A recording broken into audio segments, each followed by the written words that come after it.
eggwanga erya Uganda era nga wano wennyini bwe tugenda okuba nga tutandikira show yaffe ey'olunaku olwaleero. Bingi bye tugenda okuba nga tutunuulira oba tuteekako essira olunaku olwaleero, naye nga mu bikulu bye tugenda okuba nga tutunuulira mulimu ekya EU oba European Union sanctions oba etteeka lye yayisizza liyite Magnitsky rule eyo tugenda kuba tuginnyonnyoka olunaku olwaleero. Etegeeza ki eri eggwanga erya Uganda n'abo ba officials be bagitaddeko?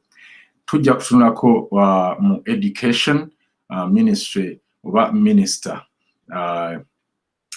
wano tumuyita Black Widow yafulumizza listi n'ennaku z'omwezi ez'amasomero bwe gagenda okuddamu. Situmanyi criteria gye yakozesezza, tugenda kuba tutunuulira criteria tulabe, kubanga amasomero agamu etwogerera gazzeemu okusomesa ate amalala tegannaddamu. Tubuuza, mu Uganda mulimu abaana n'ebyana? Kwegaba abantu bano tebakomye ku kwawula bantu mu byanfuna n'ebyenjigiriza, batandise okubanga babaawula ate kw'ossa n'ebyenzijanjaba, kubanga ffenna tukimanyi nti waliwo amasomero kati abaana b'abanaku mwe batakyayinza kusomera, mulimu amalwaliro omunaku mwatasobola kujjanjabirwa mu Uganda. Omanyi bino bintu tubibagamba nti there is a genocide and apartheid going on indirectly, temukimanyi. Naye kati mu Uganda mulimu hotels, mulimu ebifo ng'ebyamabaala oba shopping malls nga Bannayuganda tebasobola kugendayo, nga tebakkirizibwa kugendayo, either ng'embeera yebagaana ey'ebyensimbi, ey'ebyentambula, endabika yaabwe n'ebiringa ebyo.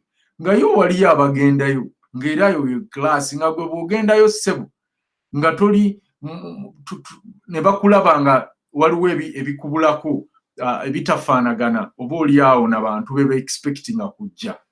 So kati ndowooza banaatera n'okugaba cards oba IDs ez'enjawulo nga bw'ogiragayo you enter, nga bw'otaba oba togirina eyo to enteringa. So tugenda kutunulira ku kintu ky'amasomero, then tugenda kutunulira ku speech y'omumpembe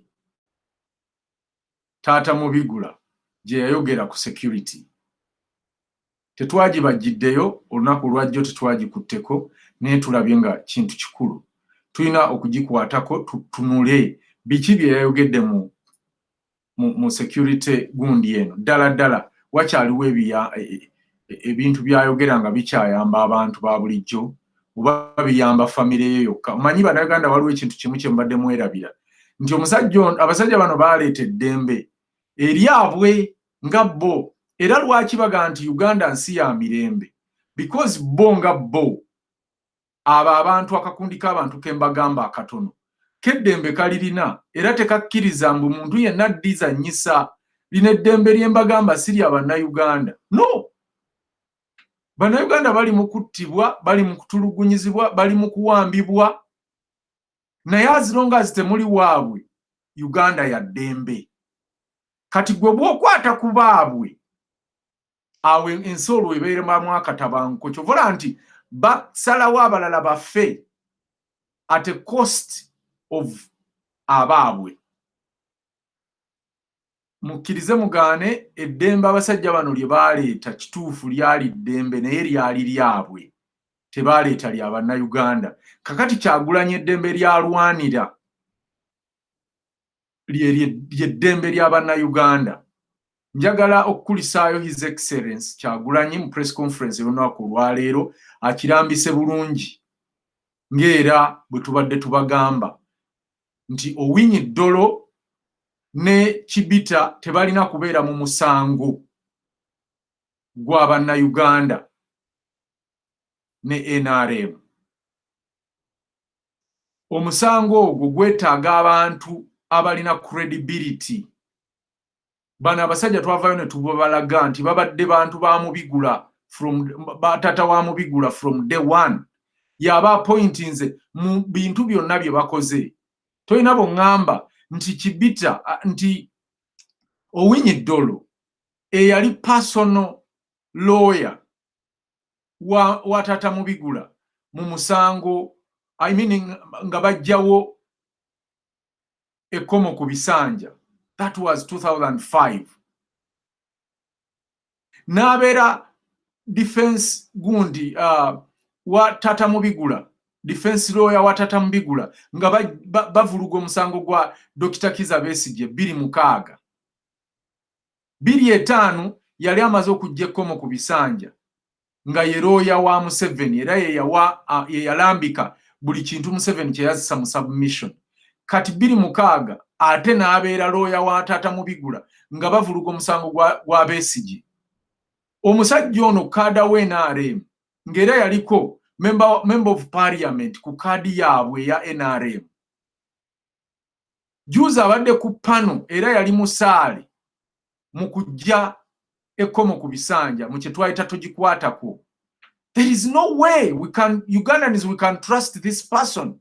Nabagamba nti ebintu bwe munasirika tugenda kufa ng'endiga. Endiga kye kisolo kyokka ekifa kye bajjako ne bajjawo endiga ginewaayo ne bagitwala ogisala nga kiraba ne kitafaayo ne bakitwala n'okitwala ne batwala ne basala eri ne badda ne bakima endala. Endiga tezifaayo ng'oggyeko ebisolo byonna. Kati Uganda bwe muba musazeewo batusale ng'endiga batumalewo, it's fine. But bwe muvaayo amaloboozi gamwe gawulirwa kyovola nti kati ensi etandise otuwulira.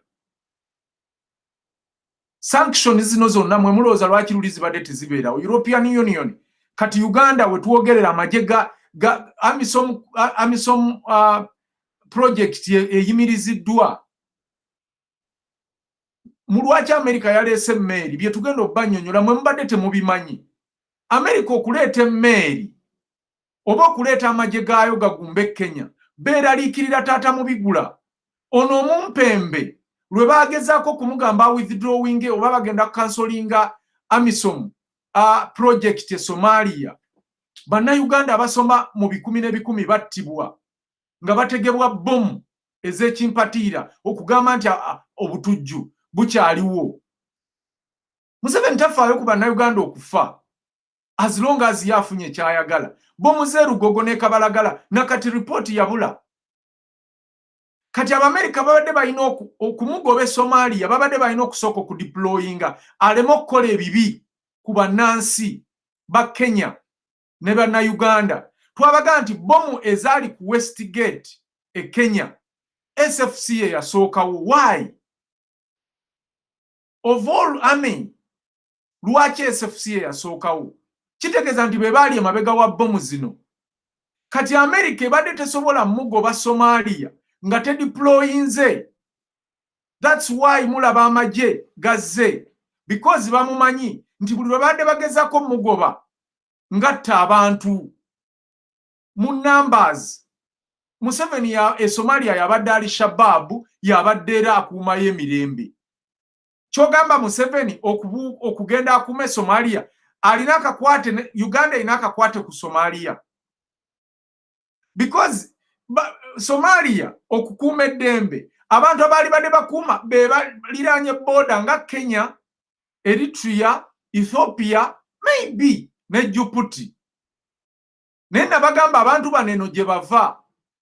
Omusajja ono yatetenkanya oba yalimba atya Abannakenya na Bakina bakibona. Somalia yabadde asinzaayo amagye, yabadde asinga n'okufuna ssente. Ebyokulwanyisa byaffe byonna ne bye yasangawo ebya Amin byonna biri Somalia. Babadde bapangisa emmundu buli mwezi, each gun AK-47 nga bamuwa $100. Emmundu ezisukkakaawo nga ziri mu $2,000, 2,250 buli mwezi. Tanka nga bazipangisa 3,000 mu something buli mwezi. Sente ezo zonna Uganda mubadde muzifunako.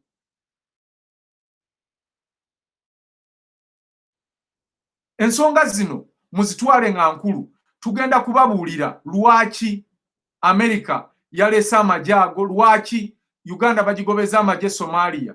Kati abasajja bano tutandise obafukamiza, temuzikiza, muongere bwe muvaayo ne mustandinga family ne mugamba tetwagala kibita mu musango guno, tetwagala owinyi ddolo mu musango guno, tugenda profilinga n'abalala.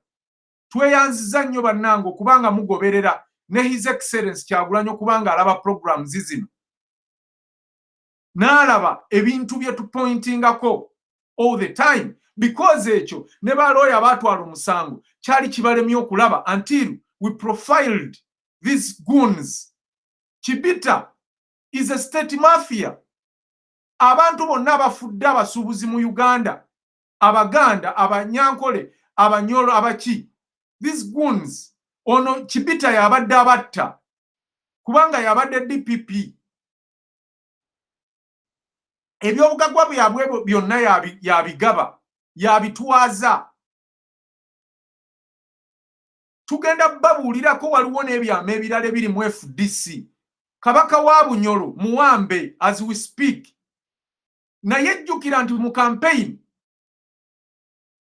Oboy oba Power gwe muyita simanyi Patrick Oboy yamitinga kabaka wa Bunyolo n'abaako ebyama kabaka wa Bunyolo bye yamugamba n'ebizibu bye. Patrick Oboy yagenda mu State House n'agamba taata wa Mubigula buli kigambo kabaka wa Bunyolo kye yamugamba.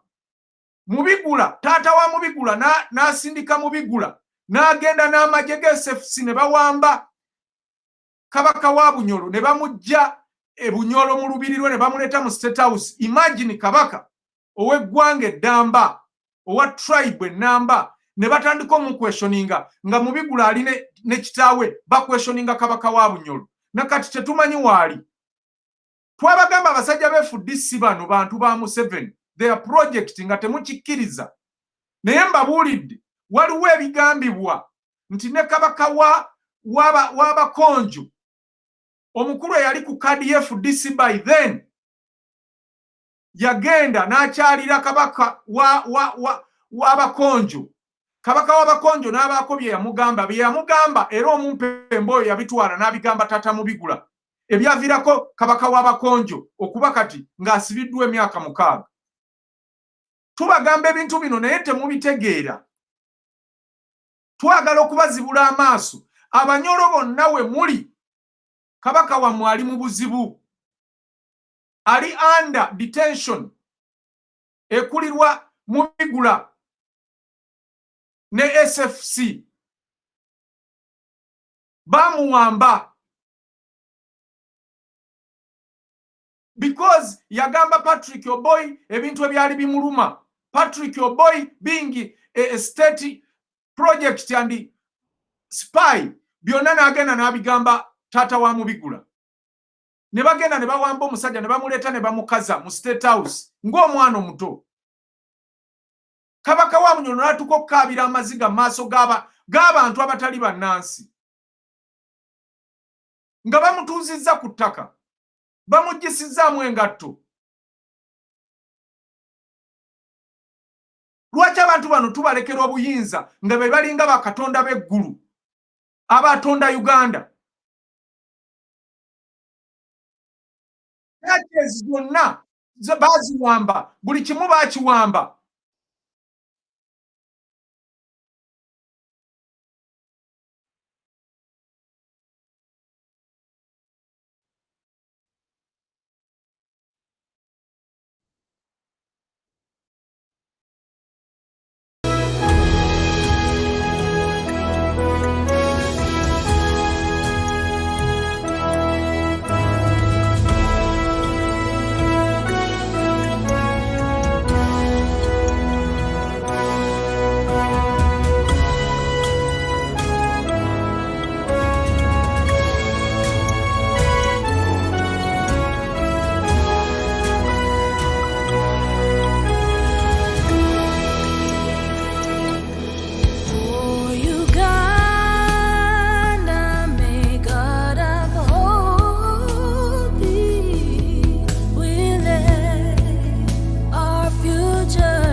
I hear some people saying that I am their servant. I'm not a servant of anybody.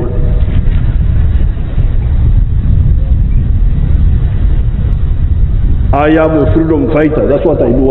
I don't do it because that I'm your servant. I'm not your servant.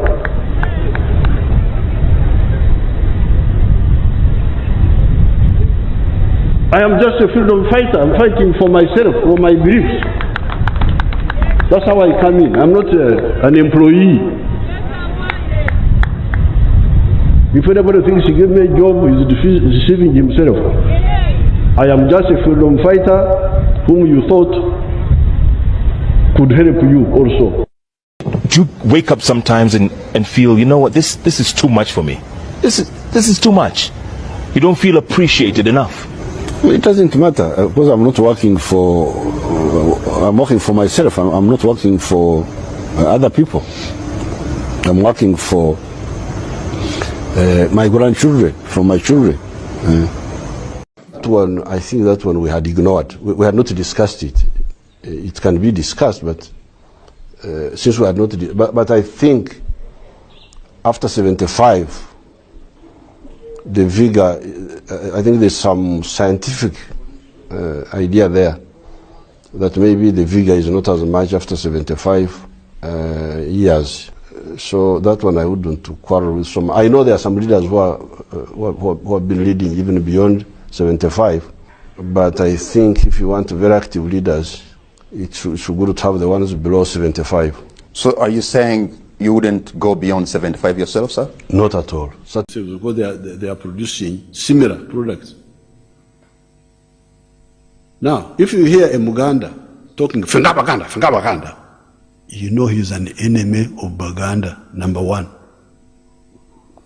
And secondly, an enemy of Uganda and an enemy of Africa. And we shall crush those enemies, as we have done in the past. Yeah. You preach your nonsense, we shall answer you by word. And if you go beyond word and want something else, you also get it. This is not the first time. We have had this before. We have had this before. And you call me a leader? I am an enemy of the people. I am Exirani. Sorry? I will be Exirani. I will be a curse to the people.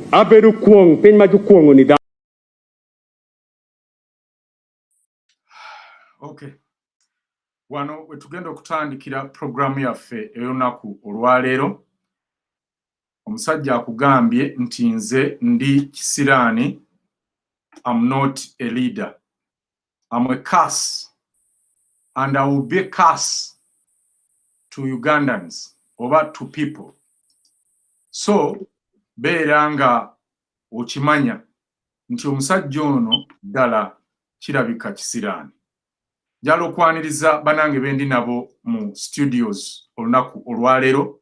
Jovan Kalyango, Sarah Nabs, tugenda kuba tubavuga, ate ne munaffe Gerard agenda twegattako. Mbagambye nti bintu bingi byetugenda okutunuulira ekiro kya leero. Kwata peni n'olupapula obeere ng'onootinga ebintu bino. Njagala okwaniriza Madam Sarah Nabs. Oli bulungi? Ndi bulungi, mbaniriza mwenna abali eyo abalaba today. Hi, how's all my viewers doing? How are all my ladies? Where are my ladies? Because today I've come to represent the women in this struggle. Webali nnyo, webali jala Sarah. Jovan, oli bulungi? Yes, but the life is challenging, but anyway, we have no choice but to leave it the way it comes. Njagala okubuuza ku bannayuganda oba ofunye ebirungi leero, kyebalize Mukama Katonda, n'abafunye ebizibu era tusindika Mukama Katonda abatunyigira ebiwundu. But nevertheless, njagala okubagamba, I'm not coming here as the most expertized speaker, but I come to talk to you as a friend. And as a friend, I can only remember your silence, but not the noise of our enemies. in the new Uganda. Okay, thank you very much Kalyango. Tujja kutandika ne Kalyango ono atubuulire about the mukyala wa Mubigula oba stepmother wa Mubigula yavuddeyo n'afulumya list ng'agamba nti okuva ku masomero ga P6 I mean ku bibiina oba ebibiina bya P6 S3 ne S5 bagenda kuddayo nga lumu March era bamalenga 7 June. Naga nti ekibiina kyokuna kijja kudda ekibiina kyokuna n'ekyokutaano bajja kuddayo nga 12 April paka nga 10 bamalirize nga 18. Then S1 bajja kuddamu nga 18 April bamalenga 22. Ate S2 baddemu nga 18 June bamalenga 13 August. Kakati ate ab'ekibiina ekisooka ekyokubiri n'ekyokusatu baddeyo nga 21 June bamalenga 13 August. Nursery and pre-primary until further notice. Being educationist, Bwana Kalyango, ensonga eno ekwatirako ddala. Njagala tubuuze logic ki ministry oba minister mukyala Mubigula gye yakozesezza wano. Era ddala Uganda tuli kuki? Naye ng'ate amasomero amalala nga Kampala Parents n'amalala lera agaabwe mu saako zaabwe go gasomesa normally era gaatandika dda si luno lwokka kati bino birina be bikwatako waliwo ne bye bitakwatako. Wano wenjagala ogende then ne Saala Jemu ng'omukyala atubuulire. Omanyi, if you want to destroy a country, destroy education system and the healthy sector. That should be very, very open to everyone. And see or not, but some about dictators never Fidel Castro Cuba. When that guy was becoming a dictator, he made sure his country, his people go to school. That's why even recently, twawulira ko nga Uganda yagala ku importing Cuban doctors. It's because they invested in that. That is one. Ekirala, there is no country that has developed by destroying human capital. And if you want to destroy human capital, destroy education. Case in point, in Zegolaba, I wouldn't be speaking to you guys today if it wasn't for education. Into the only way to equate citizens from different backgrounds, irrespective of their parents' income, is by providing universal education. The moment a government fails to do that, abatuuze b'ensi eyo balina okukola kye basobola kyonna okugijja mu buyinza.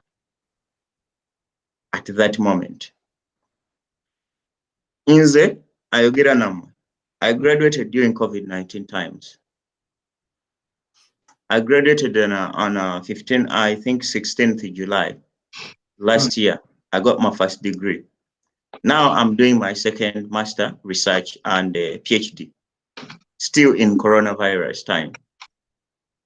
Naturally, when you look at these people, do you know that these people by 2030, the youngest who is in primary 1 or nursery is going to be approaching adolescence?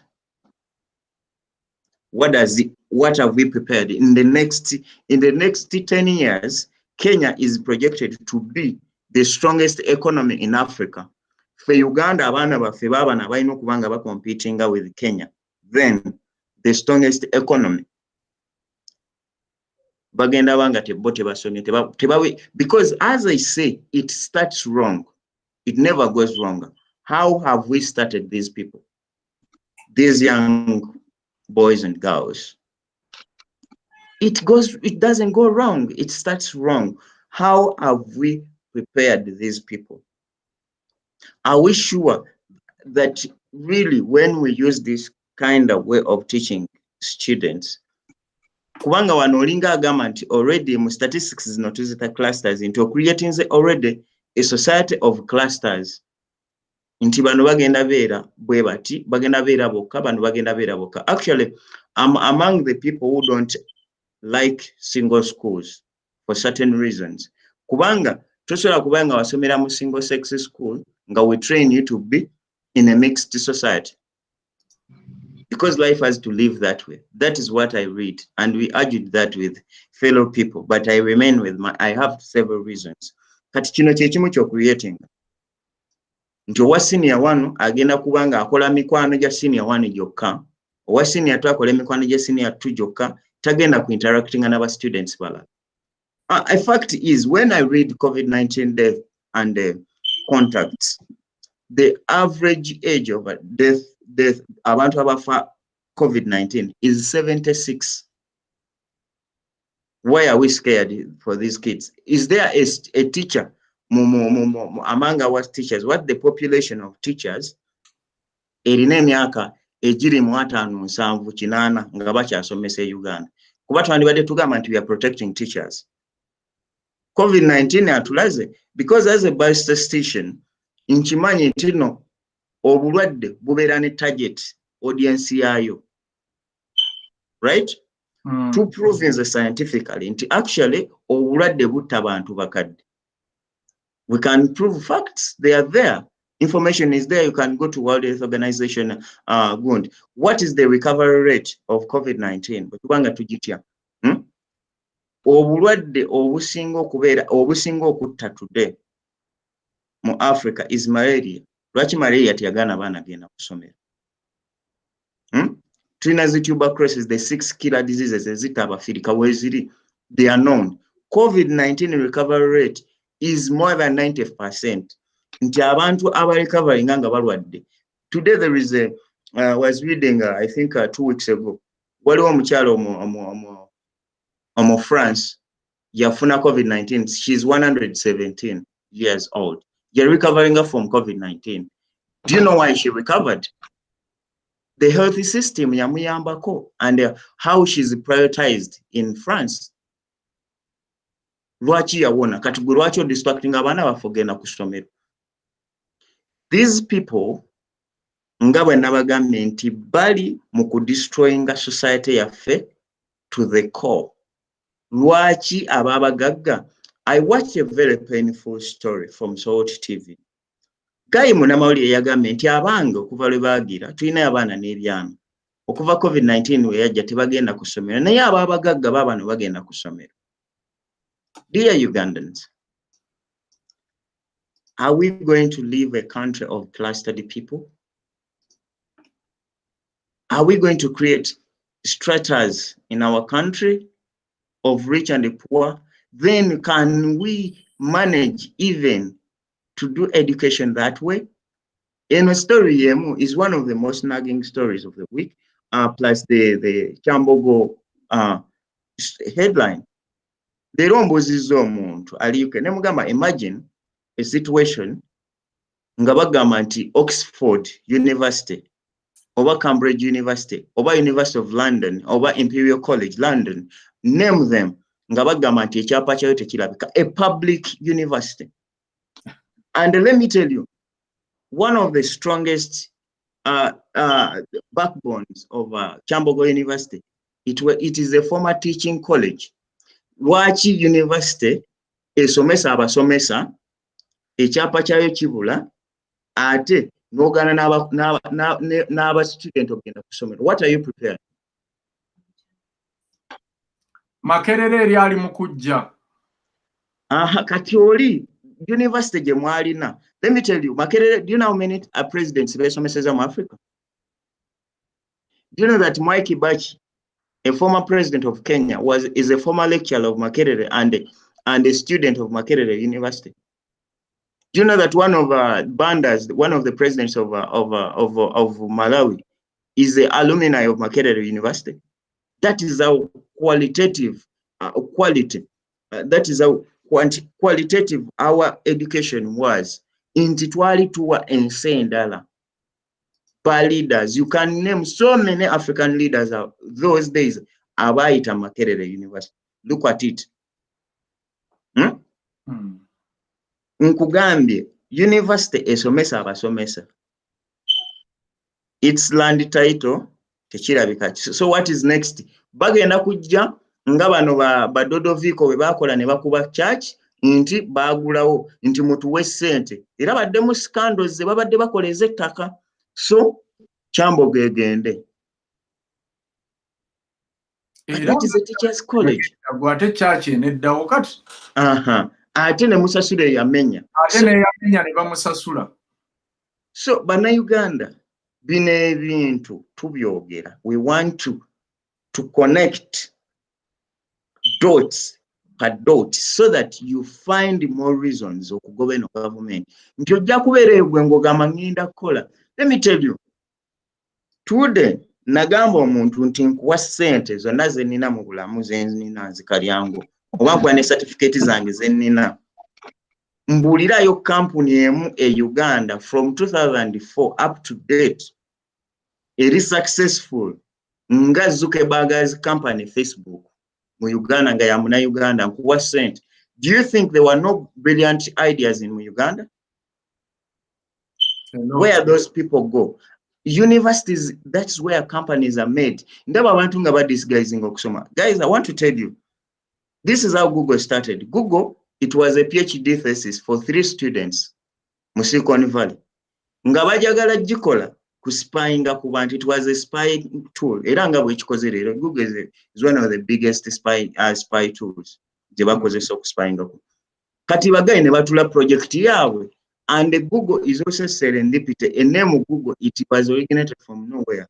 Bali bagita Google. Kati one of the friends in Naja company Amamuchitani, what is it called? Google. And they felt like the guy, it sounds nice. And the Google became to existence. But it was made from universities, a collaboration of universities.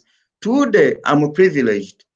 I'm working on a project is under 3 universities.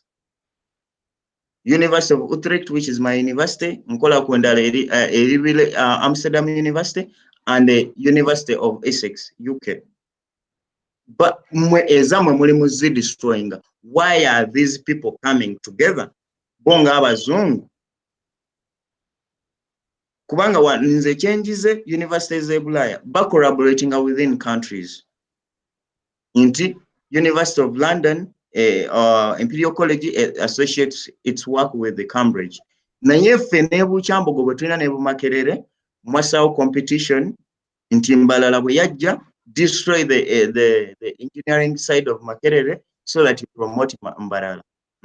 Kati leero genda laba zino zikaiwa University simanya Victoria University simanya dhani nga zitwala abaana ba Kyambogo. Instead of collaborating, kamba buulire. The moment you make education very expensive, you're preparing a terrorist society. You're preparing a hopeless society. These kids, nkugame mu 2023, bana abaana bonna betwogerako bagenda beera mu adolescence kuva kwali mu P1. And most of them are going to be adults. Are these the adults bogenda okubeera nabo? Nemujja netugamba nemugamba nti tuli mu COVID-19 mfo kyokufinding ways how do we promote internet access, negotiate ne companies wezirize, Hawaii wezirize, Samsung weziri, twina BT weziri, bawe abantu access ku internet. Government tosobola kungamba nti nga leero government ya Uganda eri credible erimu abantu aba accountable. Tusobola okuwandiikira Apple ne tugigamba nti Apple, you know, Uganda has 15 million students. We need 15 million copies of laptops. Ne tuwandiikira abagayi abalina solar, abagaba solars, ne tugamba we're going to have solar panels. Leero COVID-19 bukyayajja singa twali nga tulina government erumirirwa abantu, because development comes as a result of a crisis. Into when these European countries were some economic history, webulaya bakulaga intino when World War II ended, Germany again am hyperinflation, Italy again it seems bulinsi gundi bungereza call nga tashatunda ne bagamba what do we do? ebyali privatized ne babizaayo ne nationalizing everything. That was one of the first solutions bakola. Naye ate mmwe, we are in a crisis, but you're privatizing even the public entities. No butono bwe tulina. Are you mad? Who are you working for? Bakolerani bano baggayi. Kubanga education is a backbone. Egenda kusomesa abasawo, egenda kusomesa aba engineer, egenda kusomesa everyone. Lwaki tetugenda ne tugamba zino ensi nti okay, tulina ekizibu, we need solar panels. Developing, because there is a crisis, we can develop, and the only way a country kati mwongeza misolo. Let me first make this point. Nemugamba nti mugenda kwongeza emisolo. Uganda, njagala okubagamba bannayuganda, when you look at Uganda, do you know how many people who have only 17% Ugandans got access to banks? 17%.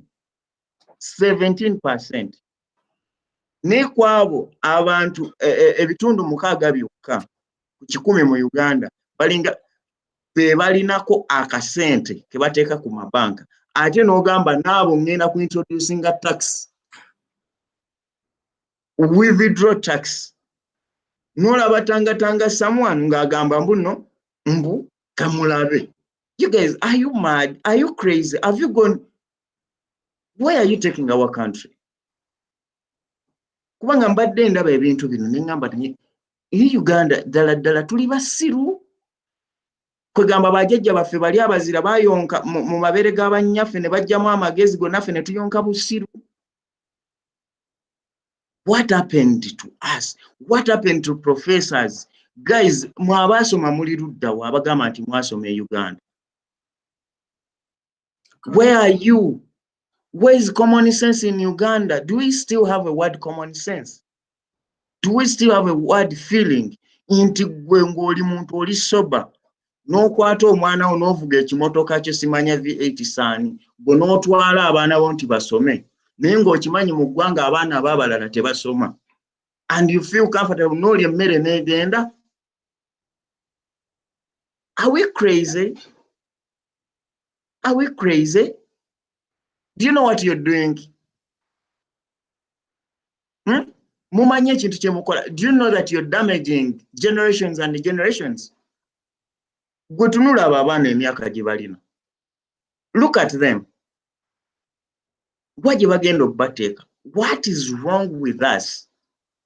Bwe munaavaawo nga iyo bakuba zi sanction nga mujja mutubogganira. Tetwesiga bazungu tetukola ki? We have trusted you with our country. But look at what you're doing to it.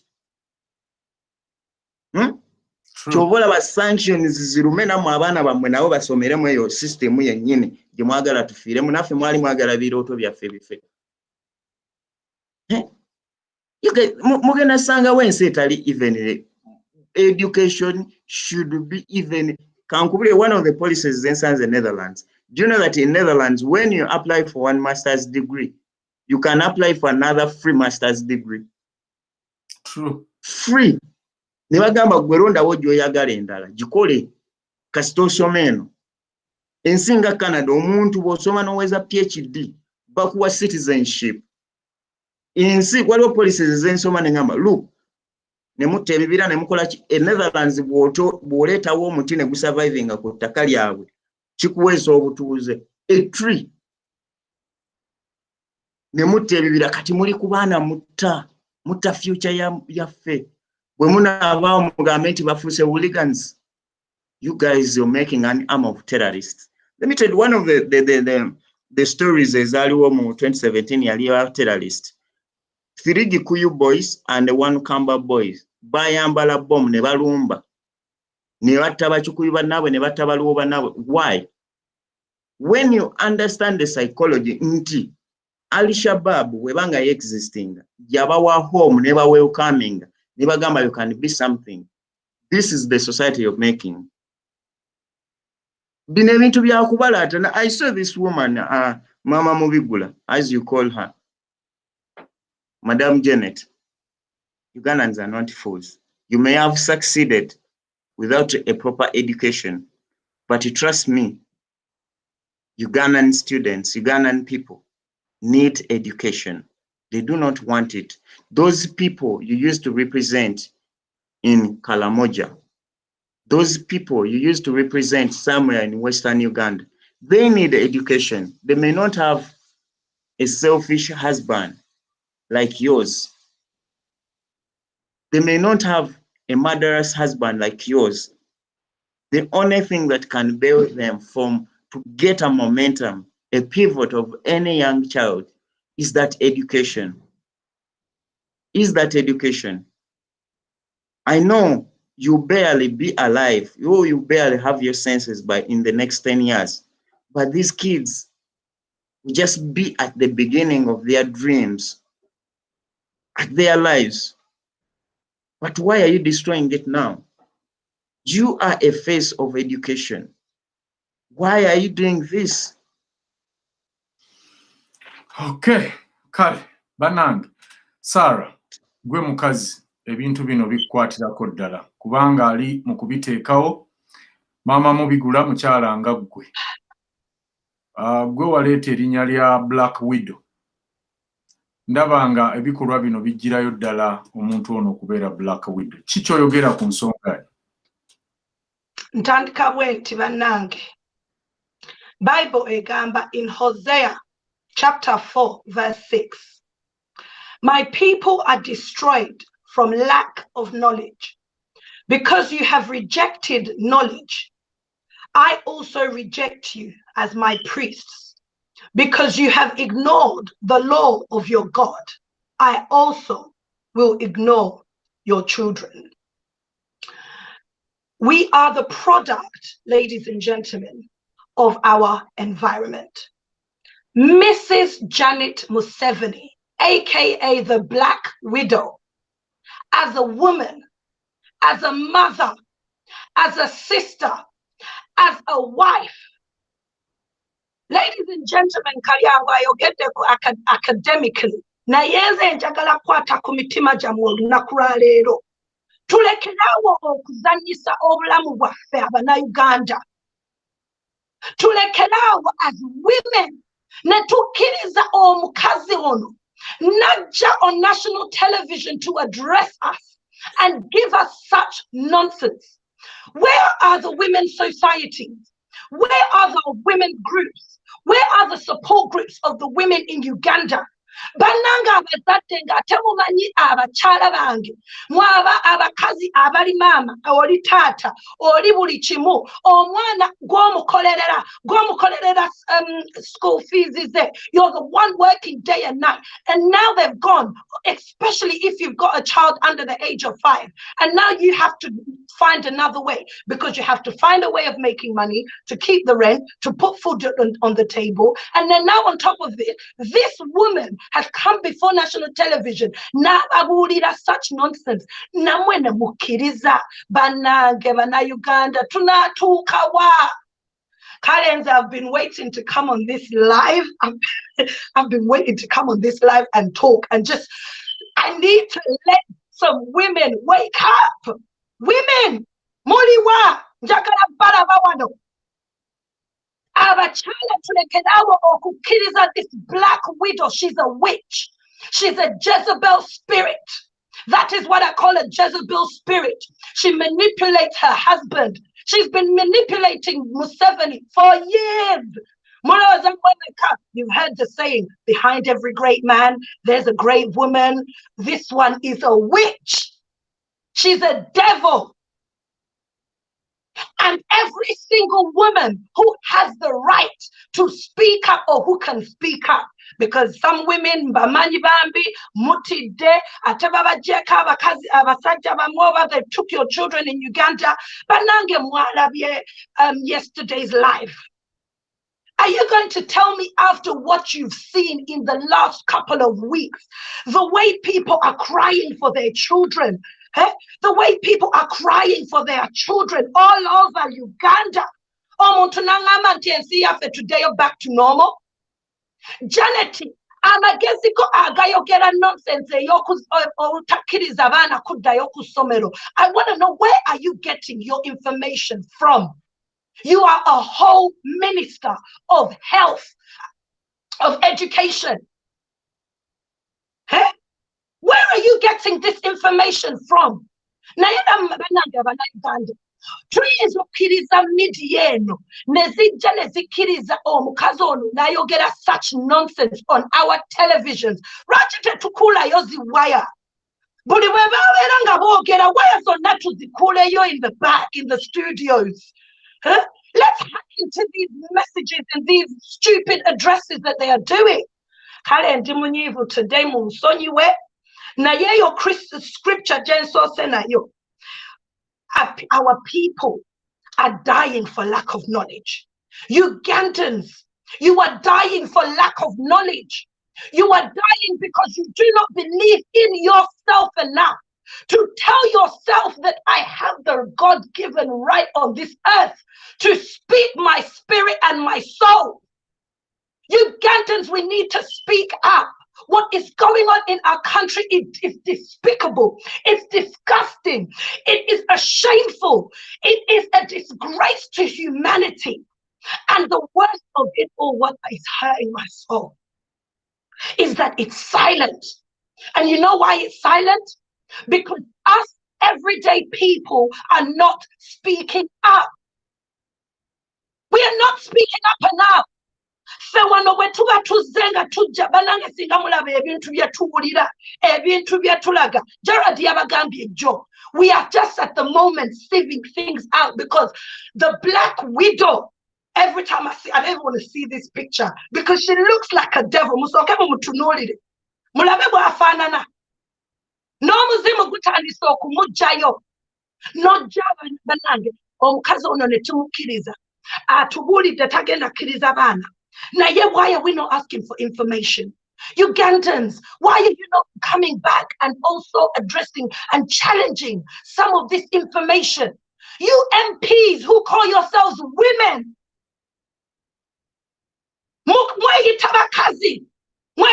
leaders in our where are the teachers speaking up? Teachers, why are you not coming out and speaking up about this? Why is someone being educated about what are the rules and regulations of the COVID-19? What are the measures? What is the organization? What are they saying and what have they put in place? Ladies and gentlemen, this information, it is at your hand. The same way you are spending this time and listening to this audio, this live today, it takes you 5 minutes. It takes you 10 minutes, ladies and gentlemen, to get knowledge. And it takes you an hour at the most to put a letter together. Namugamba banaite tugenda kwekalakasa naye tuwandiike ebbaluwa tugamba State House naye biki bino bye mujja ne mutugamba ffe tetubikkiriza era tubigaanye. Bakyala bange mbeegayiridde banange omukyala yazze yesterday n'ayogera ka video clip ako Mr. Kimbugwe oba okalino jakaddamu okazanyi omukazi n'akaabira omutima gwe n'agamba nze bannange sikyasobola nakwebaka omwenge omukazi nga gwe gumwebasa koza obaana be. Bannange abakazi mumanyi what it is to give birth to a child. You know nga kikuluma ng'omwana wo tosobola muwa mmere nga tosobola mukolera kintu kyonna. Kakati omukazi era kati agamba nti abaana tebagenda ku ssomero. Abaana tubakolere ki? Omukazi alina okukola naye ate kati alina n'okulabirira abaana. Some of these childcare guys, let me tell you, some of these nurseries, it's not just the actual education, some of it is for childcare. It's for you to take your child there like 9 to 5. Someone has a 9 to 5 job, maybe is a waiter. She's working somewhere in town and she's got to go and drop off the child so that she can go to work. No.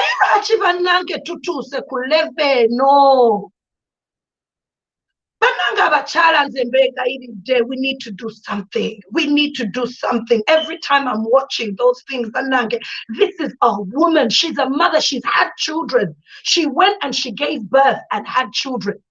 Any woman who has given birth to a child, What you're hearing from such a woman, you should detest it. You should speak up. We are the ones now who should be defending our husbands, our brothers, our youth. Make them history ka South Africa mulaba abakazi abumwe bakola. Begayiridde mugende mukole ku knowledge eyo mugende mulaba abakazi. Women, you do not know the power that you have. You don't know the power and the influence that you can have on the things that concern our everyday life.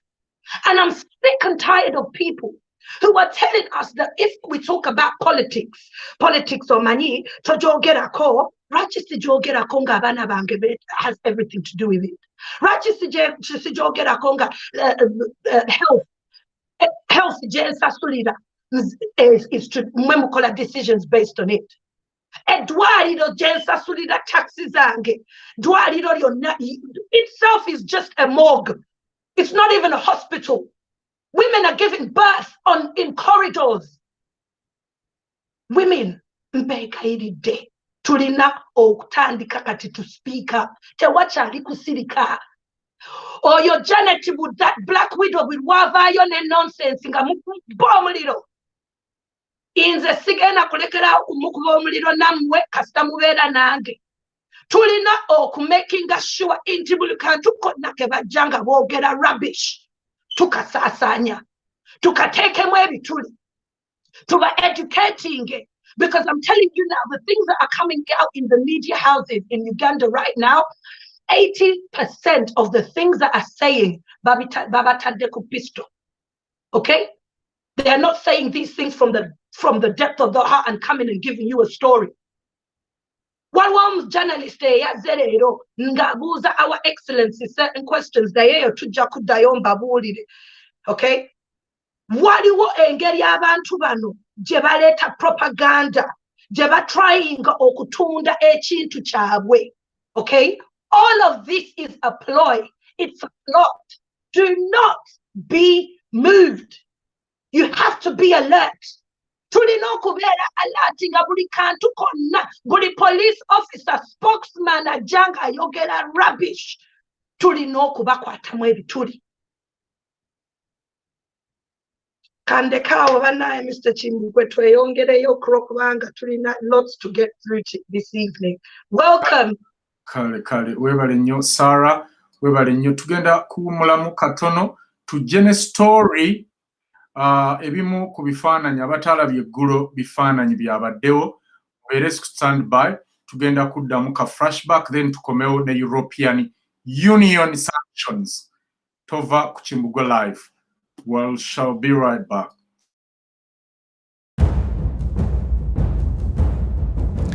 Chief Justice Owinyi Dolo is a former private lawyer to Tibuhaburwa and involved in the constitutional change of the term limit in 2005.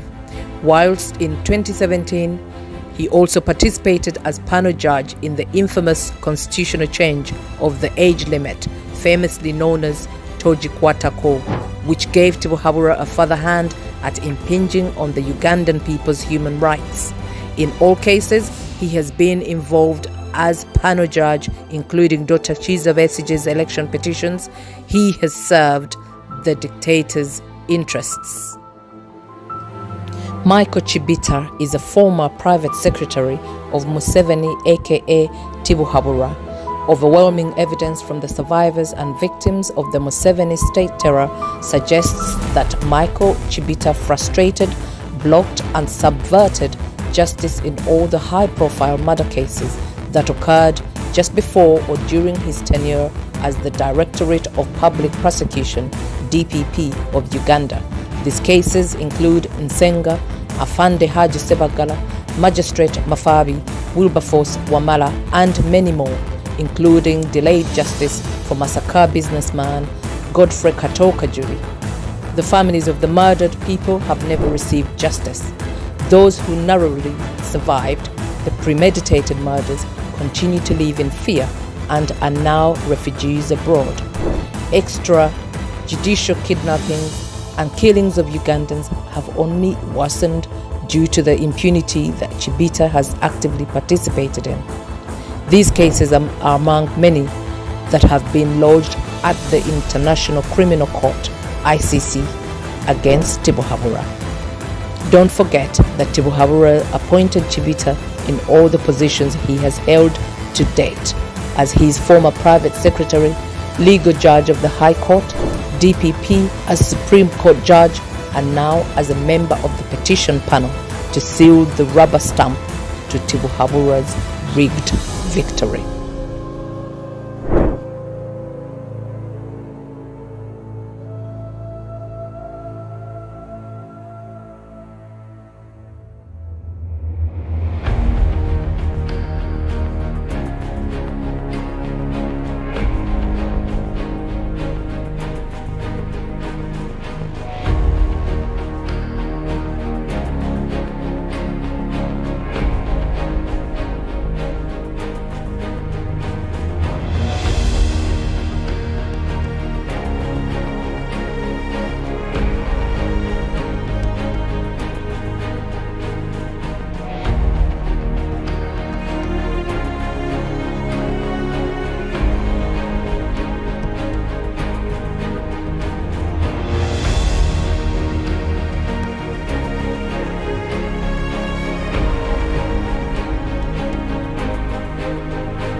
Omuwendo gw'abantu abazze bawambibwa mu ggwanga buli lukya gweyongera era nkakati abantu abateeberezebwa okuba nga baweredde ddala 47 be bazze babuzibwawo mu bitundu ebyenjawulo mu ggwanga.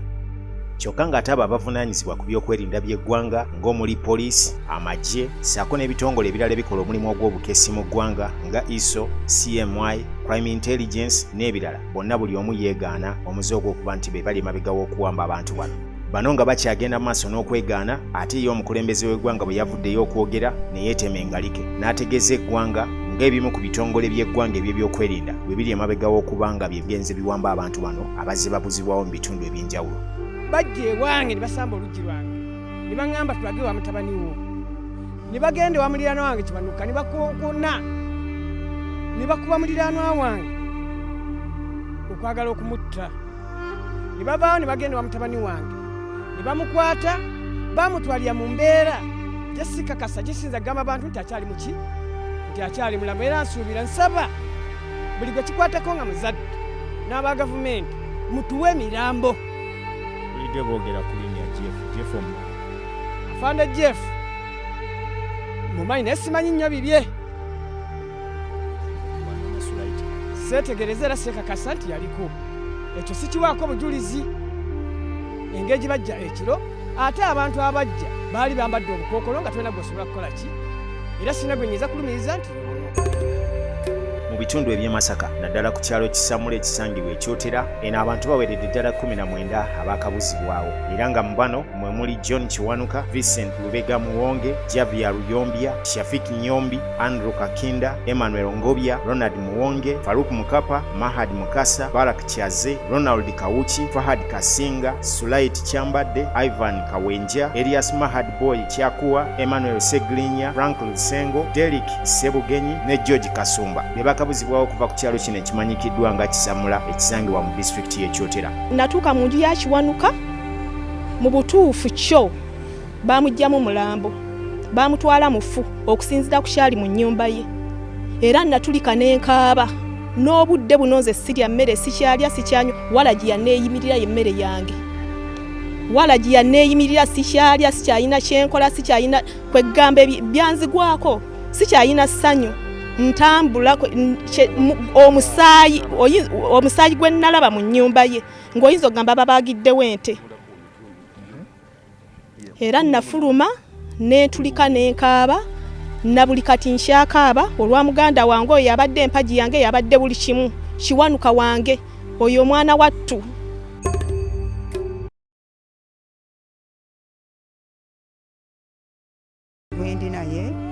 ng'agamba nti ate kiki ekituuse ku feeki. Twagenda okulira nga omwana bwe yagenda okugulawo omuwala oli owewange baakuba mukube mukono ng'ono bamaze okumusika muki mu nnyumba mwe yali asula bamufulumiza ebweru.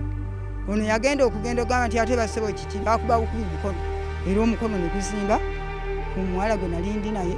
Nze ssebo saafuluma nga bondaba nasigala mu buliri bwange naye omuzzukulu baamutwala munnange nga bondaba yasena amazzi yankolerako nnaku enyinza okubeera nako. Kati munnange nange nsaba gavumenti oba abaana baffe baabatta batuwe emirambo gyaffe gye twagala. Wabula tusaba ne kyamaani Kibuuka ddala busi nannyini kyalo kino ddala bw'obanga otulaba ku TV nga tuwanjaga era nga tulaajana wadde nga bya bufuzi wadde naawe wali oyagala nnyo naffe twali twagala kitwali twagala. Ebyo byali ddembe lyaffe lya munnayuganda okwesalirawo. Tukusaba ojje okuwanjagira tukwasa. Ennyumba yali ali mu sitoowa waasula twawulira bakuba oluggi nze ndi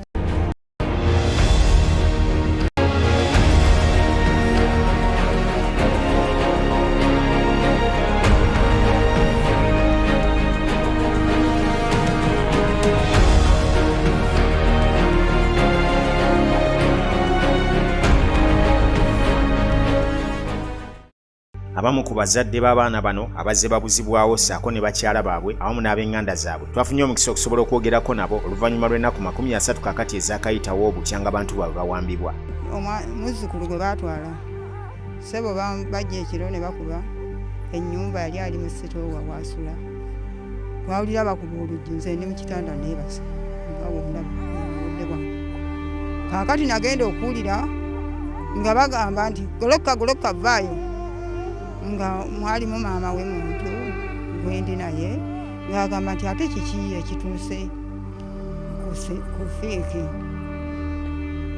Twagenda okulira nga omwana bwe yagenda okugulawo omuwala oli owewange baakuba mukube mukono ng'ono bamaze okumusika muki mu nnyumba mwe yali asula bamufulumiza ebweru. Ono yagenda okugenda ogamba nti ate basebo kiki baakuba bukubi mukono era omukono ne guzimba ku muwala gwe nali ndi naye.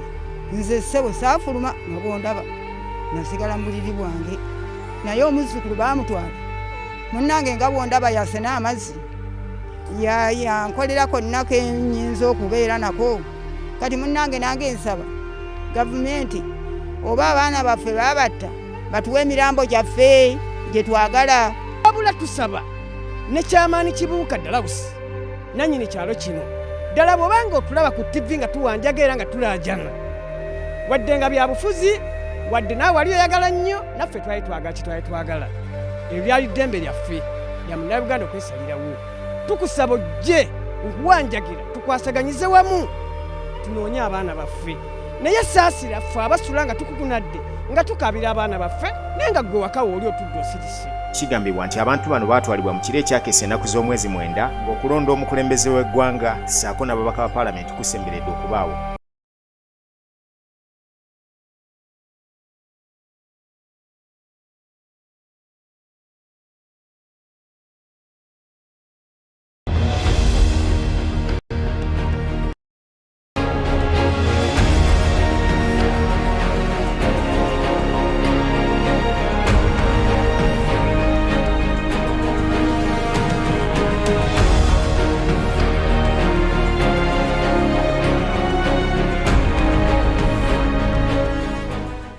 Abaana bano njagala okukakasa nti baabulawo wakati w'okulonda kwa pulezidenti kuba twali tulina omulonda nga ennaku z'omwezi 14 abaana abo ne bababuzaawo ng'ennaku z'omwezi 8 naye okuva olwo abaana abo tubanoonyeza naddala omu bamuyita Kiwanuka baamubikako era ne tugenda mu mawanika twagenda mu ggwanika ery'eddwaliro ly'e Masaka ne tutasangayo mulambo. Abamanyi eby'omunda bategeeza nti ababadde mabega w'okuwamba kw'abantu bano ye Honorable Kasolo Haruna abadde akiikirira ekitundu kino eky'ekyotera. Pulezidenti bw'aba amanyi nti bino ebikolebwa mu ggwanga tebimuvunaanyizibwako ssaako ne banne bali nabo mu buyinza, eggwanga lisaba aveeyo abannyonnyole nti bino ebigenda mu maaso tabimanyi. Naye abali mu buyinza baba basirise busirisi kiba kitegeeza nti bino ebigenda mu maaso babimanyiiko bulungi nnyo. Bwe biba bikolebwa abantu basekinnoomu babuuzibwa akanana akataano wajje batwala abantu b'abantu kubanga kakati eggwanga liri ku bunkenke saako n'abantu abalekeddwa nga baazirana n'okubeera mu mbeera ey'enyiike. Tekizuuka nti nno abakulembeze abali beesimbyewo abamu be babuzawo abantu abo. Omwami Kasolo yali mu Kolombo olunaku ng'ebula olunaku lumu tulonde n'ayogera statement egamba nti kintu baamuwa mulimu gwa kubika. Ye Kiwanuka amanyi gy'akola ki? Gyali niyo okuva olwo tetufunye buyambi bw'abaana. Batyo ne basalawo okukola ekikwekweto oluvannyuma lw'olukiiko lw'ebyokwerinda olwatuula mu nkukutu olwali lulimu RDC w'ekitundu ekyo mu kiseera ekyo yaliwo Meja Matovu kati gwe baggyeyo ne batwala ejjinja. Bano baatuula wamu n'omubaka abadde akiikirira ekitundu kino Haruna Kasolo ne basalawo okugamba nti bagenda kukola ekikwekweto nga bakyesigamiza ku bantu abaali beenyigira mu kwekalakasa okwaliwo mu wakati wa Novemba nga 18 ne 19 omwaka oguwedde. Ennaku z'omwezi 8 omwezi ogwa January omwaka guno twafuna amawulire nti ab'ebyokwerinda batudde mu ssomero lye bayita St James nga mulimu RDC Honorable Kasolo n'abapoliisi abaawano nti bateesa ku byokwerinda. Ffe ne tulowooza nti bateesa ku byokukuuma abantu n'ebintu byabwe, kumbe nga security bweyina okutambula, kumbe bateesa ku byakuwamba abantu.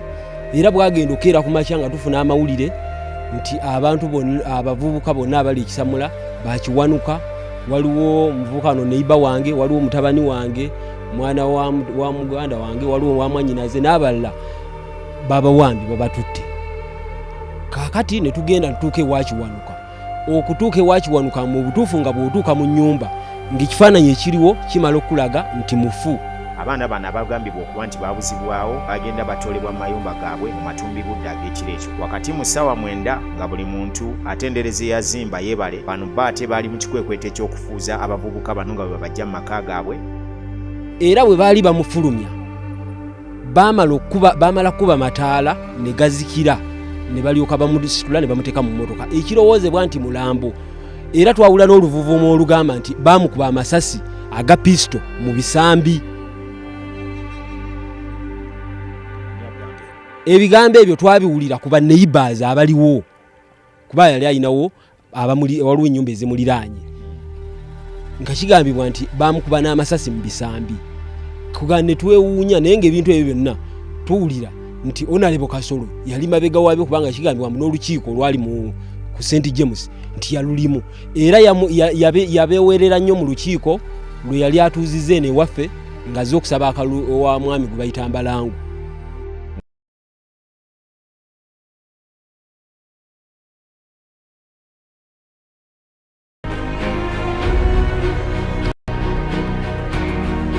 Abaze batwalibwa. Nawe yaggula n'amugamba yambala kati. Sajja watu yalinga yawunze yasooka kutuula n'abeera waawo ne mugamba bagambye kola ki yambala. Ne baŋŋamba munoonyeze essaati mbutufu nedda sewo mbutufu ku ssaawa eyo nange essaati nali sikyamanyi weeri.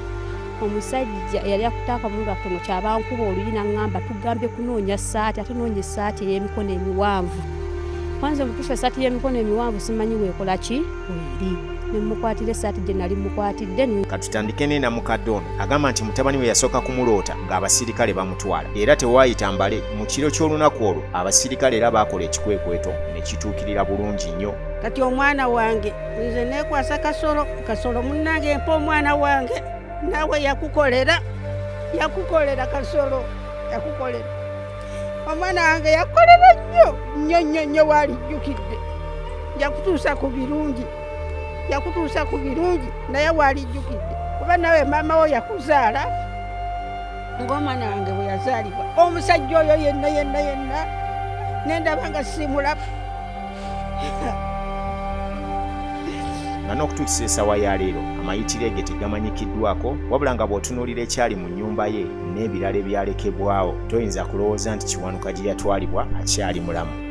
Amagye agatwala omwami wange gali gambadde ebyambalo bya bbulaaka ate nze ntabira nabo abanene abasima babayita batya musima bakasolo nze kuba nsaagala kumanya bwakasolo nze saagala kumanya bwakasolo bwabwe nze saagala kubumanya kabaka sigenda nga kuwa kasolo ne mugamba nti mpa kyakulya saagala kiraba sikigendanga nako kuba siranga kuwadde ekikumi kye ate sikirya sagala nina abana yande mungu yandeke aina abana nina abana betaaga okunywa ewaka tulina okulabirira ndi mukazi nga bondaba wano nina bato balamu bange mbalina bandi ku mugongo naye nenebuuza mukasolo kabaka katika janga kuwange kumpa kyakulya simanya nayo simanya gubayita wali simanya Jeff wali nakasa katambula kabya kalambule wange mande wakale mande yalapadde ekyokulya nze wange yalapadde ekyokulya obali apadde ekyokunywa oyo kaso nali ngenze ko wone mugati mpe ekyokunywa abanda bange bali kuteesha tumaga ngenda mande yalinga enkukunyi nenga anuyo omutwe.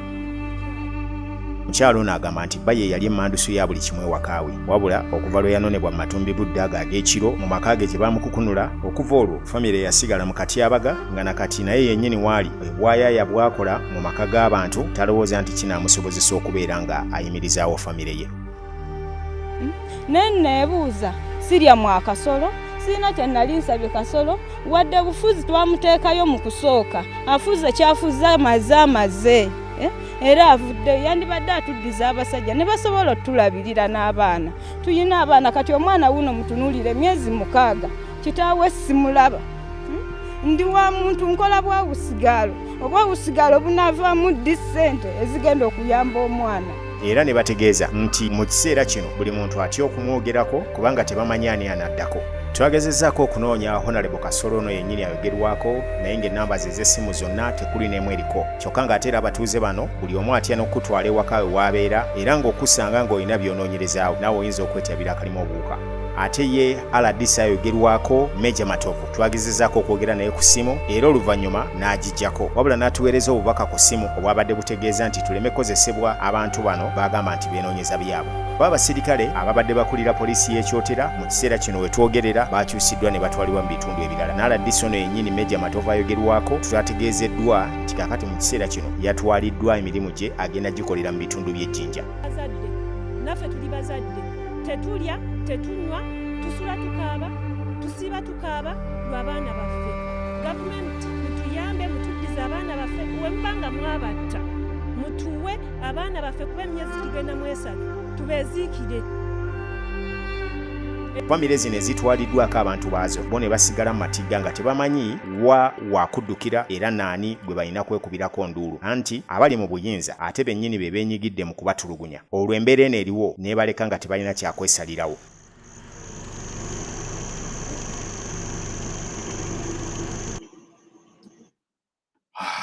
Mukulikeeyo nnyo mwenna mu kuwummulako.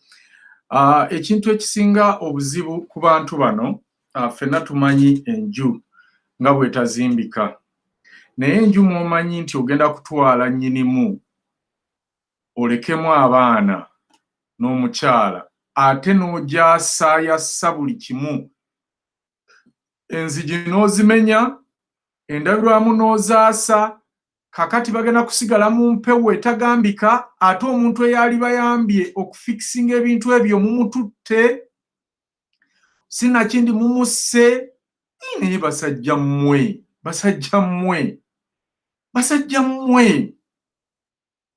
emitima gyammwe gyo gijjakula gitya mitima gya nnabaki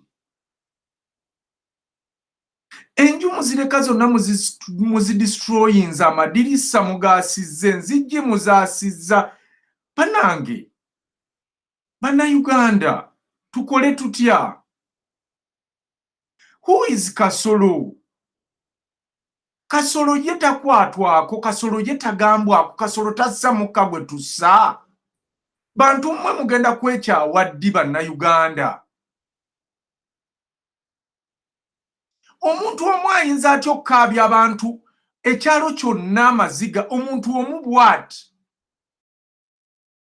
n'abantu abalala abatawera ab'olubatu. Jesus Christ. This is unbelievable. Uganda must wake up. Uganda must do something about this. Please. Muveyo. Musituke. Ladies and gentlemen, katugende ku story yaffe eya European Union tumanye abasajja bano be ba sanctioninze basabye mubigula tata wa mbigula alete list mu bwangu ddala akasukali ketulunga kalabika kaweze please mwanguwe era muwulirize bino tuberenga ate tumanya step eddako we tunavira ku sheno nga tubagambye nti kati kyemukoleeza oba kyetukoleeza ekiro kya leero kye kino. President Museveni has been ruling for more than 3 decades now. He managed to fool everyone, global leaders, international organizations, even the European Union. What happened in Uganda before the elections is unthinkable in any country that we call democratic. Blocking access to the internet and social media prior to the election day is unacceptable.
Arrested 100, the ones who were arrested by CMY.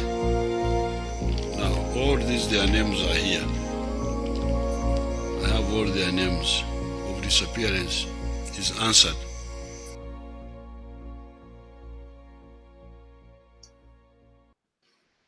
Uyo Tata Mubigula agambye he has all the names and he knows everyone who has been abducted. Kakati ate mukyaddayo okubuuza ani awamba abantu ng'akyeyogeredde n'agamba nti bonna abamanyi. Mbadde wano nga Tata Mubigula agambye nti bonna abawambiddwa ina listi era abamanyi.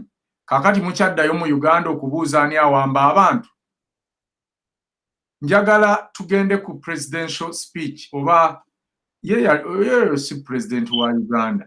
Yavaayo Mubigula, Tata wa Mubigula n'abaako by'ayogera. Njagala otandikire kalyanga awo wennyini ku speech ye, security speech ye. Omanyi, serious security expert, but at least I can analyze psychologically. Nentegeera omuntu kyalowooza. Mwami Museveni abadde survivingira ku the so-called security in courts. We should quote that. Double quote. Inti yatuwa eddembe, nti yatuwa security. Naye speech eyo change reading just that statement gy'ozanye. Etegeeza nti Uganda is a captured state. First of all, where is it gazetted in Uganda's constitution that CMI can arrest somebody? When you ask people abaliko maje baba nebo bagenda ku lutalo, they go with police to arrest people. Kawabenga bakoze eki. Right? There is no way. Mr. Museveni omanye yogai yatulimba ngambu bafuka kapa simanya atambulira ku mazzi omanye bye bintu bye bamwogerangako simanya kofira yetayitamu masasi and so on and so forth. Those lies. But I want to tell you one thing, that lies can win a marathon, can win a sprint, but they can never win a marathon. He is a reactionary guy.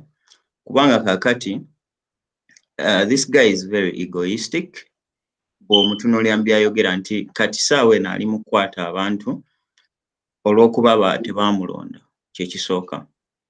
Teri nsi erina institutions zikola nga president wefude scientist ino jana yogera eddagala lya corona kalirabise, then you're the same dude noja tulina aba ministers aba security different people, right? Nga gwomanya nti according to the report we have and things like that, simanya abantu betulina bano betumanyiko, but you're the same dude ajja n'atugamba bona abantu batidwa straight. So this speak like other speeches he has made. You can just see a cunning, arrogant individual. But then, when I look at him, I just ask myself, ono guy yalimba limba atya bana Uganda. Kubanga, when you look at him, alinga ekyuma ekitalaze. He's suffering from political inertia. Atalaze politically.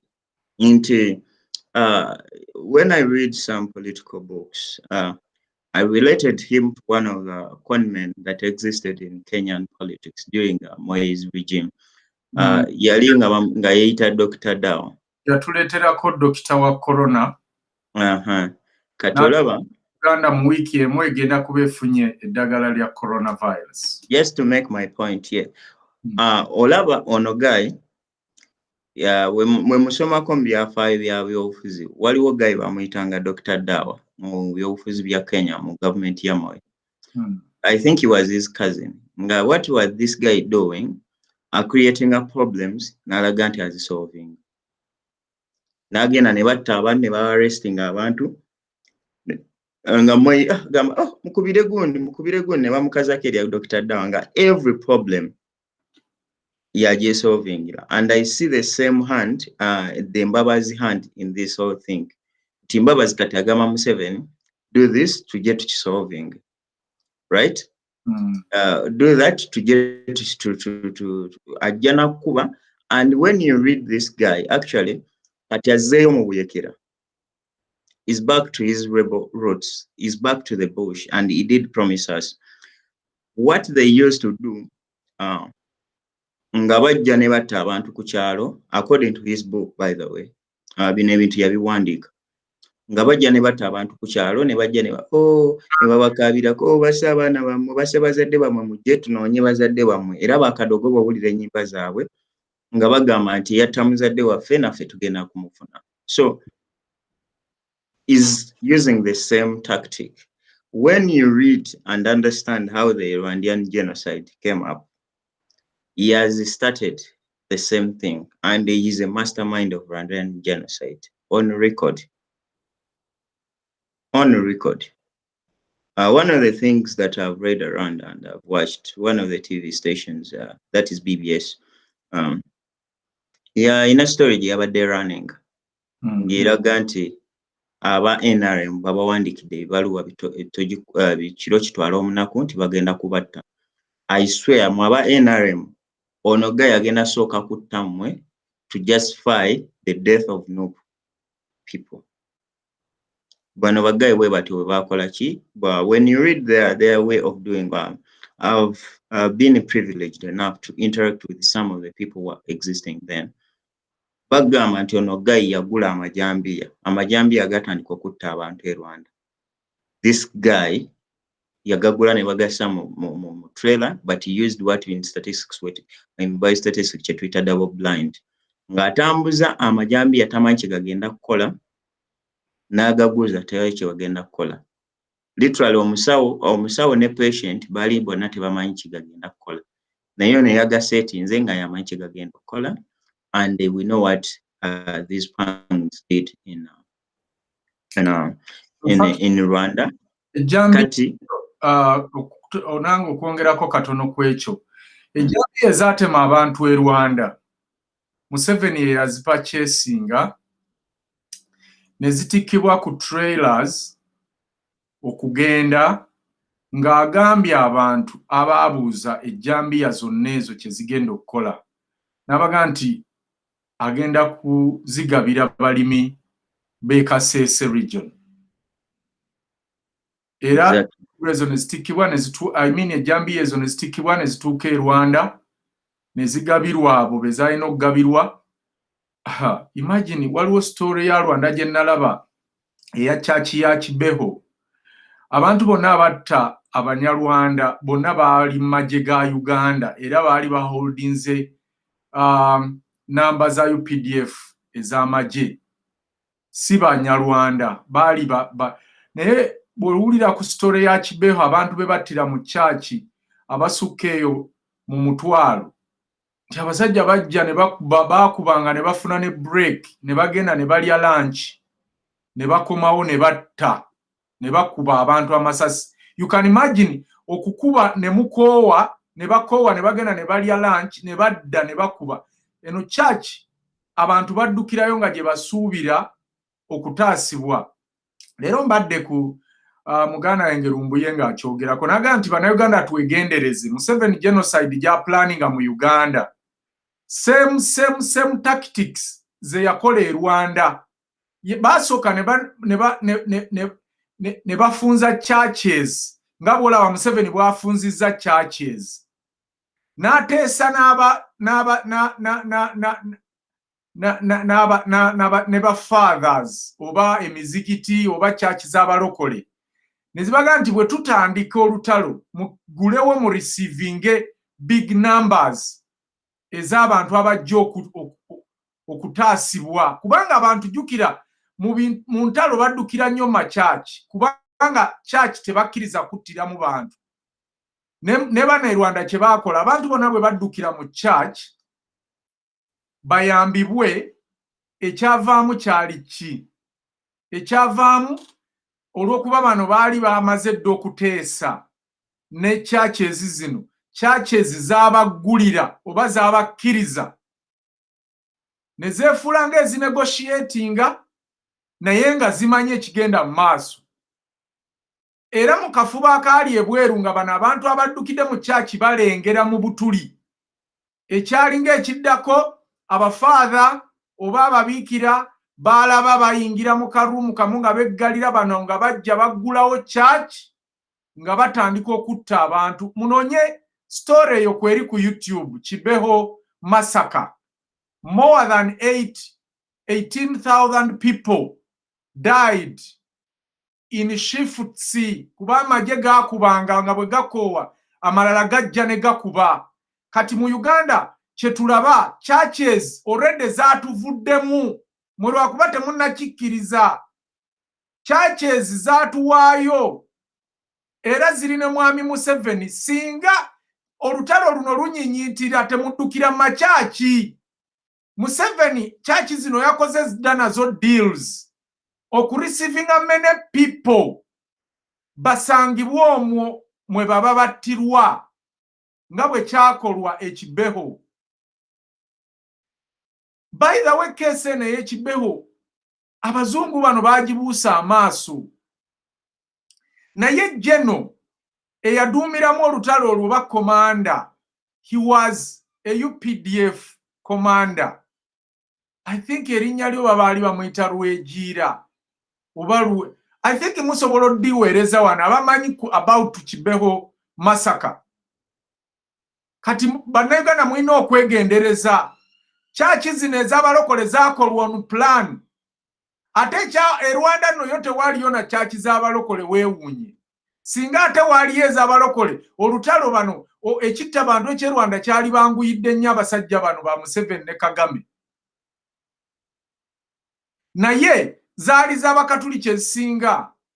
Era abantu bano mwe battirwa. Kibeho history is a very interesting history. I mean story. Nja kubuuza aba researcher bange, tiimu yange gye nkola nayo research, tujja kubaleetera Kibeho oba genocide ya Rwanda, how it planned. N'olunaku lwe baava e Uganda bagende okuttirimbula abantu e Rwanda baava Mbarara n'ekifo tukimanyi ne stores omwali emmere gye baatikka n'ebyokulwanyisa ebyatikkibwa. Nabagambye nti bano abasajja plani eyali e Rwanda yegenda okujja e Uganda. Museveni gya planninga bwe mutasituka. He's going to crush us all ngera bw'akyogera because it was their plan. kubanga bw'obuuza nti Kagame bw'abanga yali mu magye ga Uganda nga ne gye yali gye baamuyita Uganda yali emusindiseeyo okusoma. How comes nti ate he went ahead to become a Rwandi president? Because omuntu bw'oyingira mu magye abali America kino mukimanyi, bw'oyingira mu magye oba ofuuse citizen wa America, you can't ate tosobola genda n'ofuga Uganda, tosobola genda n'ofuga Russia because oba mu America. Kakati Kagame mukimanyi nti akyaholdinga n'ennamba ya UPDF y'amagye ga Uganda, oba temukimanyi? Omanyi ebintu byonna tulina obbibagamba mu bitegeere. Kagame is not a Rwandese indignant. Ba indignant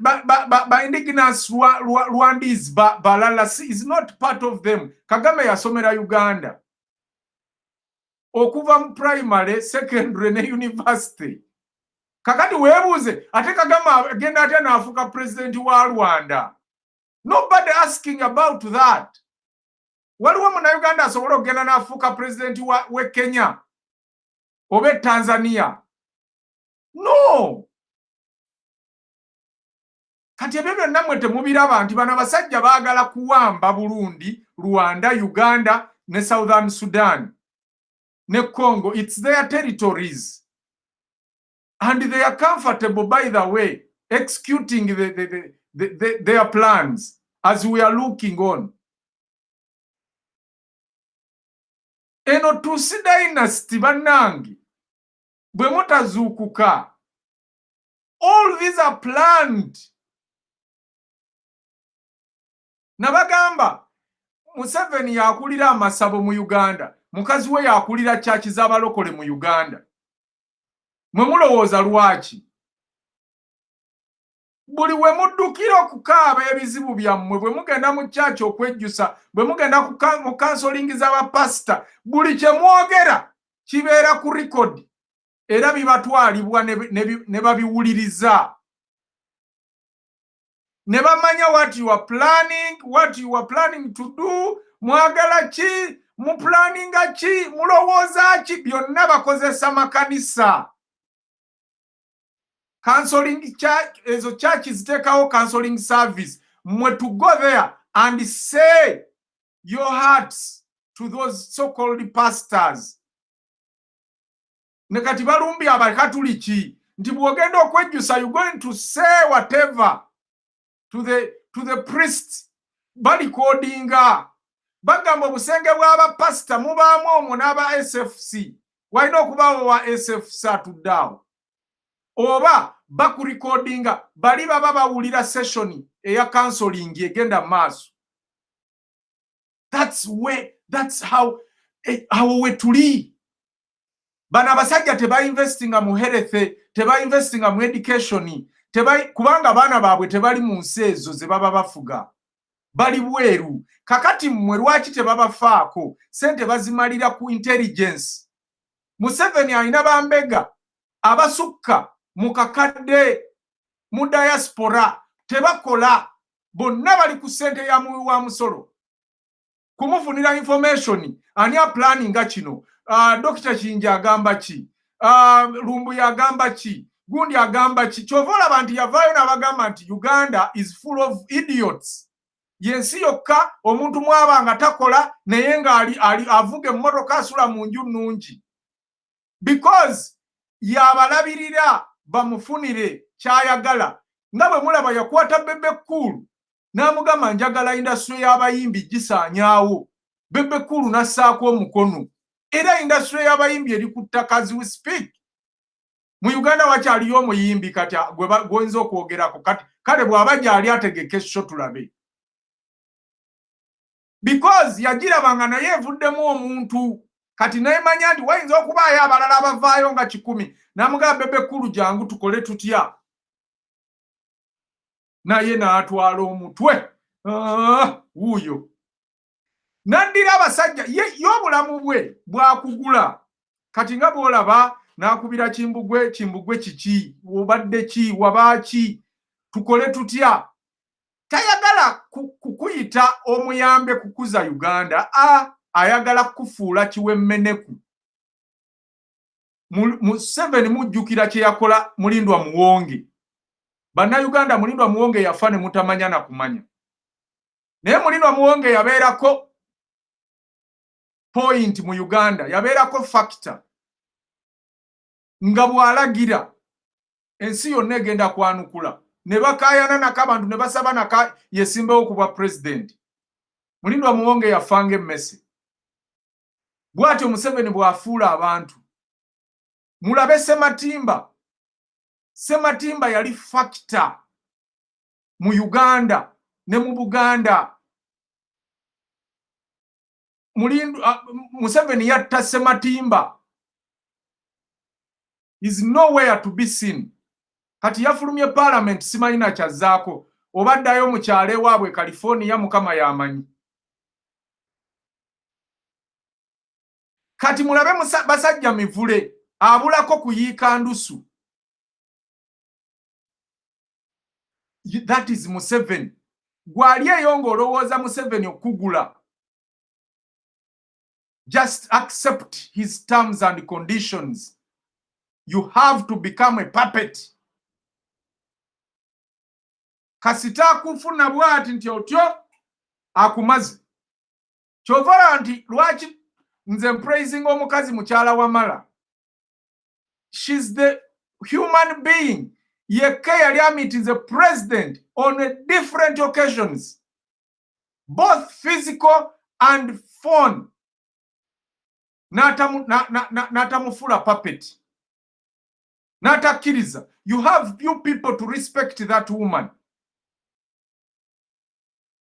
Sagala basunirako ku story ye naddako nga tumukomezaawo.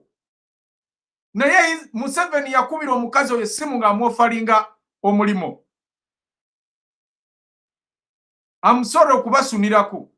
That's how evil Museveni is. Omukazi azze gy'oli akusaba justice ya bbaawe gwe batta. Naye gwe ate omwofalinga Juyise Job.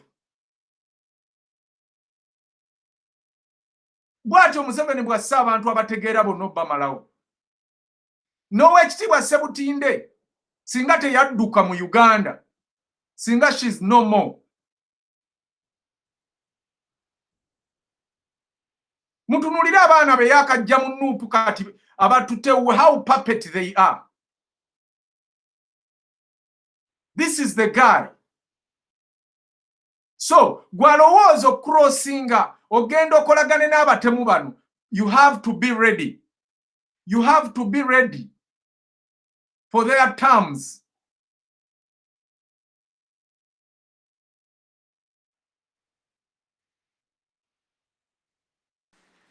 Tukomyewo. Abakulu bano bagenda tulaga engeri ki European Union gye yatadde summons. Abantu bonna abali concerned to what is happening. Kujjako social media mu Uganda during elections, kubuzaawo bantu, kwabudactinga bantu, ate era nabage tugenda kutunula ku Somalia. America yagyeyo yagambye Uganda ejjeyo amagye gaayo, AMISOM deal. Erabika yamaze okukwatibwamu as we speak. Kakati eyagala Kenya ebe deploying, naye babadde bakimanyi nti singa bagamba omusajja ono Museveni okujja amagye Somalia oba okuva mu ddiru ye Somalia nga tebegendereza ayinza okuboominga abantu bonna n'abamalawo Kenya, Uganda ne Tanzania okulaga nti ye akitaaga obutujju bukyaliwo. Twabagamba nti ono omusajja ye mutujju. Twebuuza nti omuntu eyakatta baali Shabab n'ovaayo n'olimba ensi nti wasse baali Shabab 189. Ate wiiki 2 America n'esindika amagye gaayo, n'esindika emmeeri. Ate ssebo gwe obwakirimaanyi bwabadde butya. Gerard, tusanyusa okulaba era twagala gwe wennyini gwaba atandika n'etteeka lino erya Magnitsky tulabe litegeeza kyo omuntu aliwulira ne European Union yatudde lwaki okuliisa mu bwangu. Ate era njagala mukubire n'abantu toki lwaki ICC yakyusiza omulamuzi mu bwangu neteekayo omulamuzi omulala mu bwangu ava mu nsi gye mugenda okubuulira abantu. Gerard tusanyusa okulaba. Bannayuganda asuubire muli bulungi. Badde nina emirimu gye mbadde nina osooka okukola then nzije mu struggle era ngezezaako nga bwe nsobola okutuuka mu budde. Mukulu Kimbugwe oyogedde ku nsonga ya Tutsi dynasty n'oyogera ku engeri Kagame bwe yali mu magye ga Uganda n'agenda e Rwanda. Akatono nnyo kenfunye wano waliwo gye bayita the Rwandan Patriotic Front. Bagikola mu 1987 omwaka gumu we bakola Museveni we yakolera NRA. So bino byonna byali planned. Omwaka gwe bakoleramu NRA kata wa mubigula we yagikolera wayitawo omwaka gumu Rwandan Patriotic Front nayo ne bagikola. So bino bikulaga period bikulaga plan already kino kyali mu sindi it just happened. It was already planned. Kuvadda eyo kati point ngivuddeko.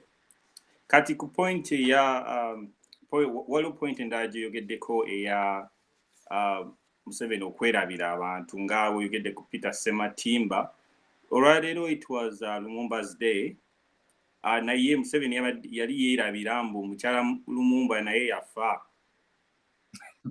Yategedde butegeezi like a few days ago nga yasooka n'amuweereza obubaka naye in the process omuweereza obubaka ne bagamba goweereza nno obubaka nga yafa dda kwegamba naye kenyini tamanyi you know all this bano abantu betina okubeera nga tujjukira mu ng'eggwanga nga tuba recognizing how can you celebrate Lumumba's day nga tumanyi nabifa ku family ye omuweereza obubaka omukazi yafa dda. That already shows where we're going. Tubagamba nti omusajja alina dementia naye bino abikola abiraba. Dementia mwekali naye era bisinga abikola abiraba because ate kati ani yattajjana ne Luwumba era yali Museveni.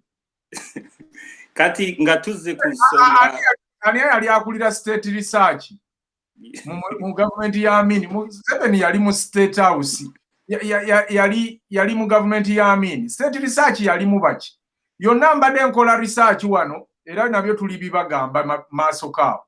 Ne state research waliwo gwe bayinza otugamba kati nti yali mu state research nga tali mu magye either aga Uganda oba aga Rwanda.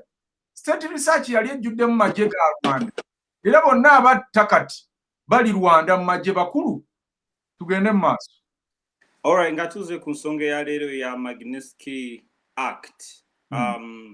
Atamanyi lino lino etteeka liri mu nsi mu America gye liri era ngenda kugamba abali creolist Ebungereza gye liri Canada gye liri ne mu Europe ensi ezisinga zirina eri tteeka.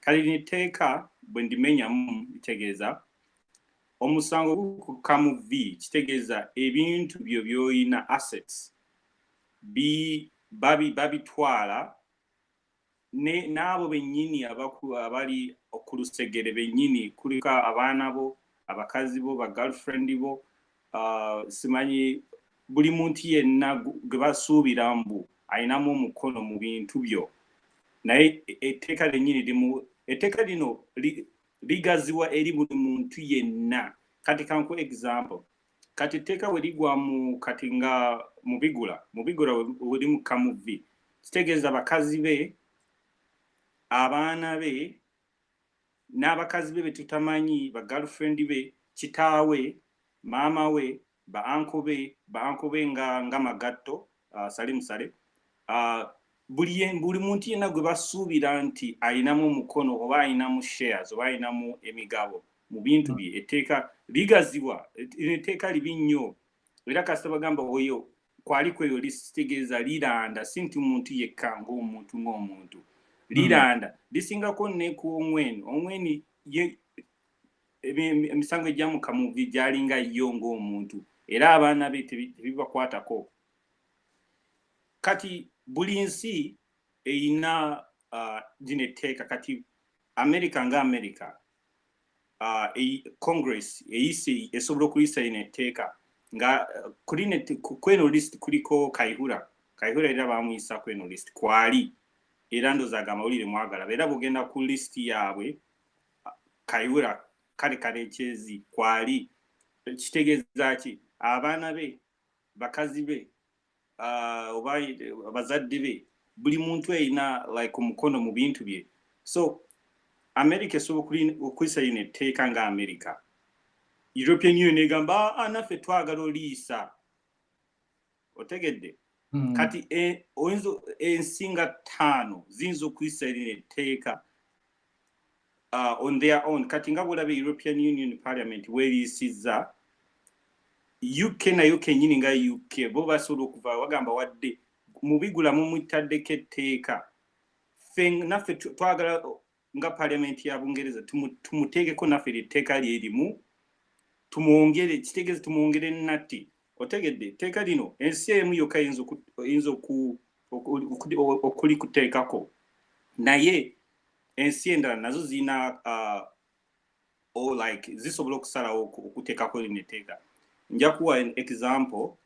Kyobola oluusi bw'ogenda mu kkooti omuntu bayinza omusalira emyaka 5 naye n'ogamba gino emyaka 5 agenda gimala batya muki mu kkomera. Otegedde bayinza omusalira emyaka 5 even life sentence. So dino etteeka ensi abantu abamu bayinza ogamba Bungereza nga tevuddeyo. No, Bungereza can come out but already nga European Union kyo kyemalira. Bungereza bwejja mpozi ng'erina abalala begenda okuteeka ku list.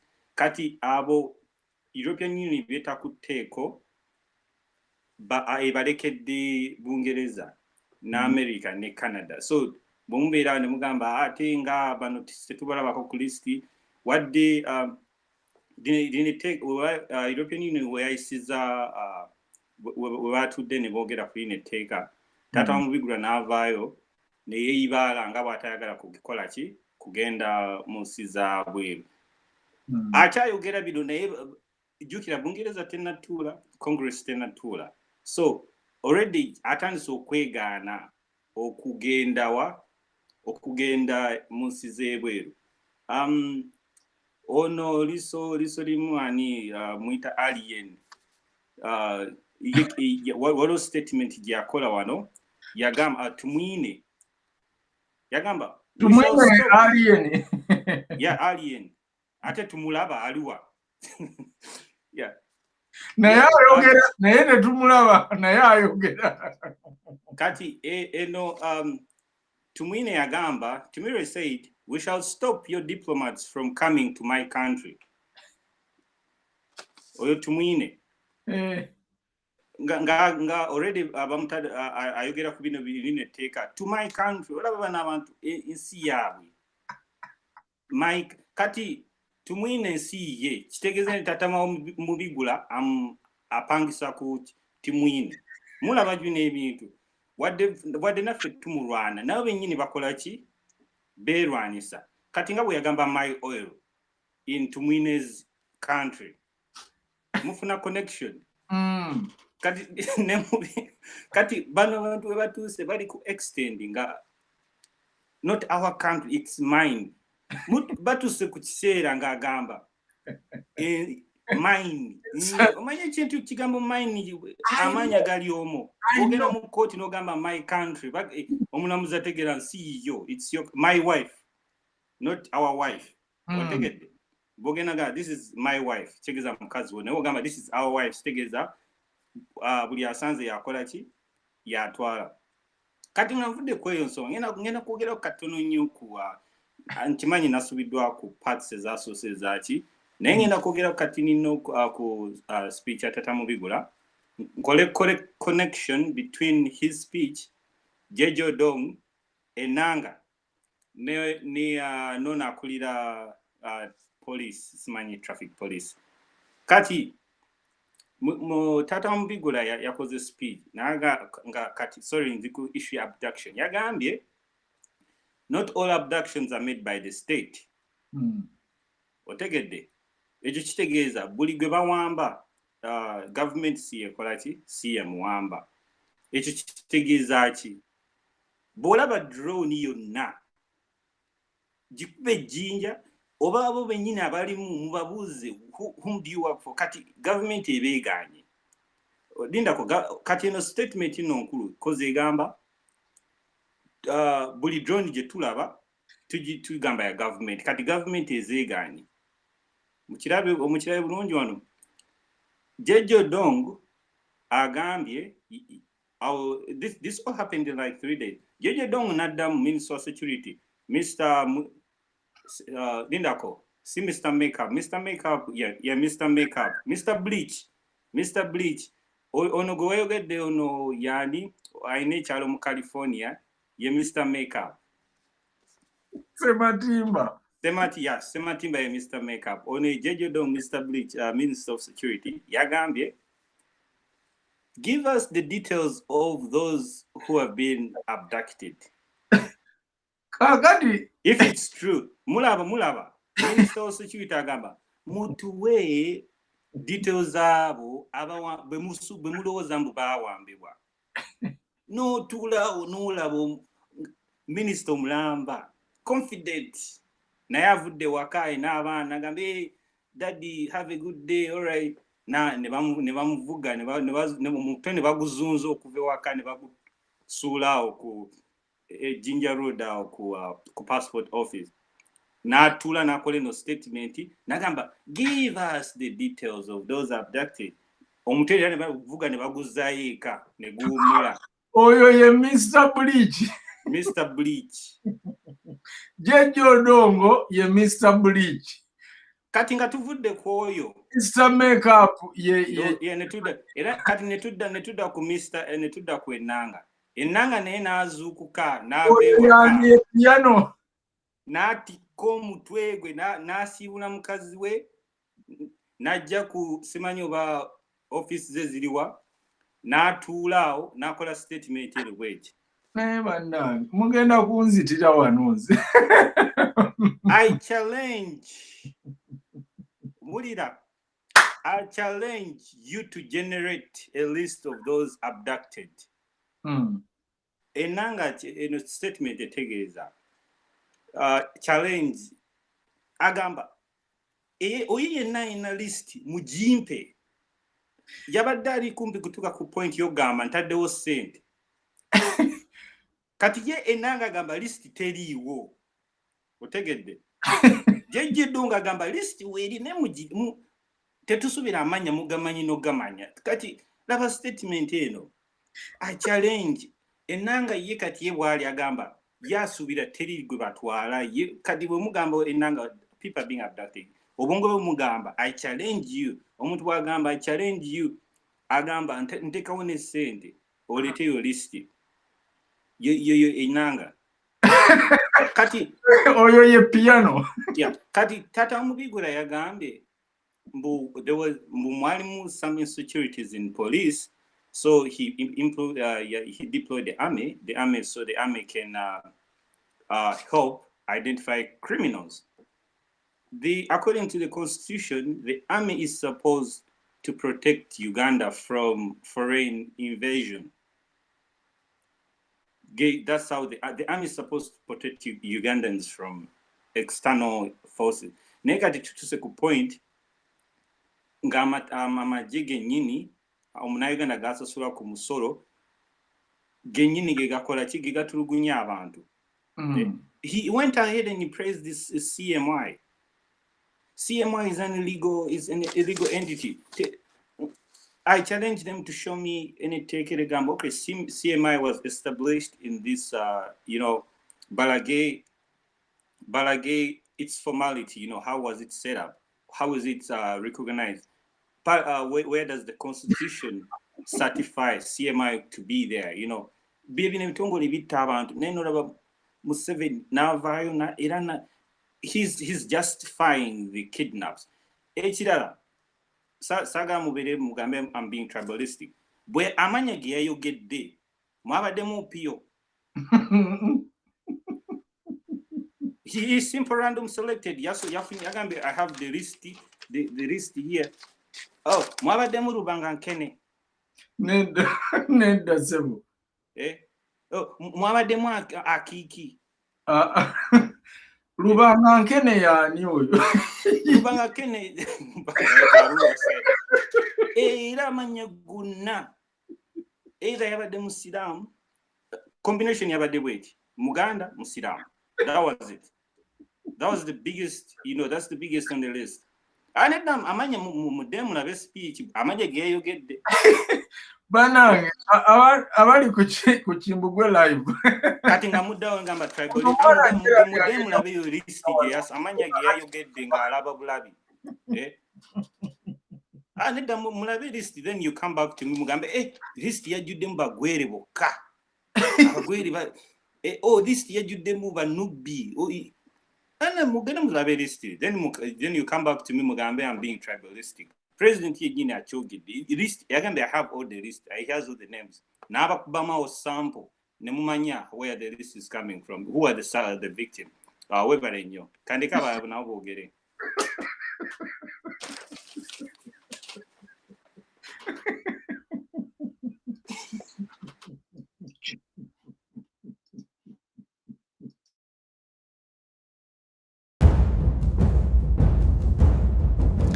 Chief Justice Owinyi Dolo is a former private lawyer to Tibuhaburwa and involved in the constitutional change of the term limit in 2005. Whilst in 2017, he also participated as panel judge in the infamous constitutional change of the age limit, famously known as Toji Kwatako, which gave Tibuhaburwa a further hand at impinging on the young people's human rights. In all cases, he has been involved as panel judge, including Dr. Chiza Besige's election petitions. He has served the dictator's interests.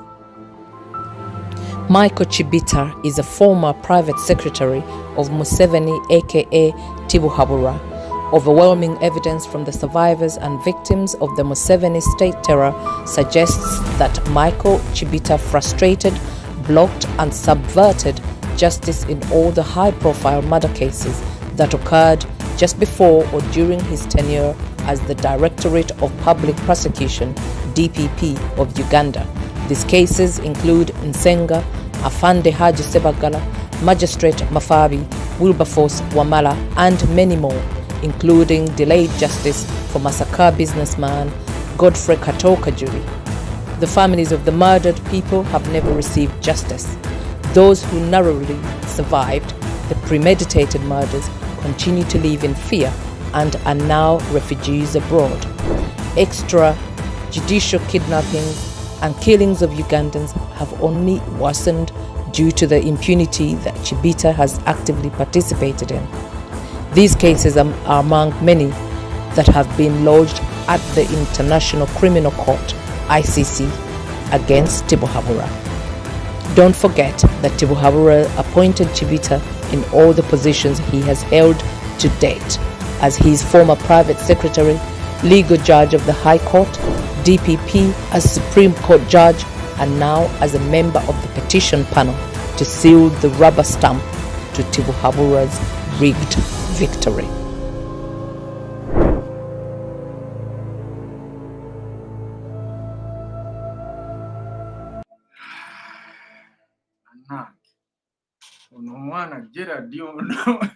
Ono mwana Gerard agenda kutuleetera ekizibu wano kye mutalaba. Kakati these are names from Gerard and I want you to quote these names. Piano is Mr. Enanga. Alien is Mr. Tumwine, Eri Tumwine. Then Mr. Bleach is Mr. Jejo Dong. Then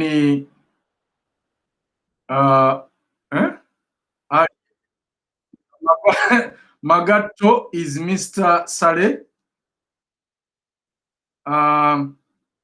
Then lastly, Mr. Makeup is a California boy. Mr. Pera Sematimba. So amanya gano bwe mugawulira kuba ye bw'atuuma omuntu taddayo kwogera linnya lye lya ddala. Kati eryo tulitwalirawo kakati lubanga nkene ono gwagenda okudda atunnyonnyole. Lubanga nkene nze sikiwulirangako. I'm telling you. Oba kivuddewa kati teebereza nga statement Magato asirise naye piano ayimba nnyo agamba Mr. Bridge nti byoyogera sibitegeera kubanga eno taata mubigula ng'ali mu kusoma amannya naye nga temuli ddala ng'oggyeko lubanga nkene oba oh my goodness, this is unbelievable. Nabagambye nti waliwo story gye tugenda okuzzaako this coming Friday.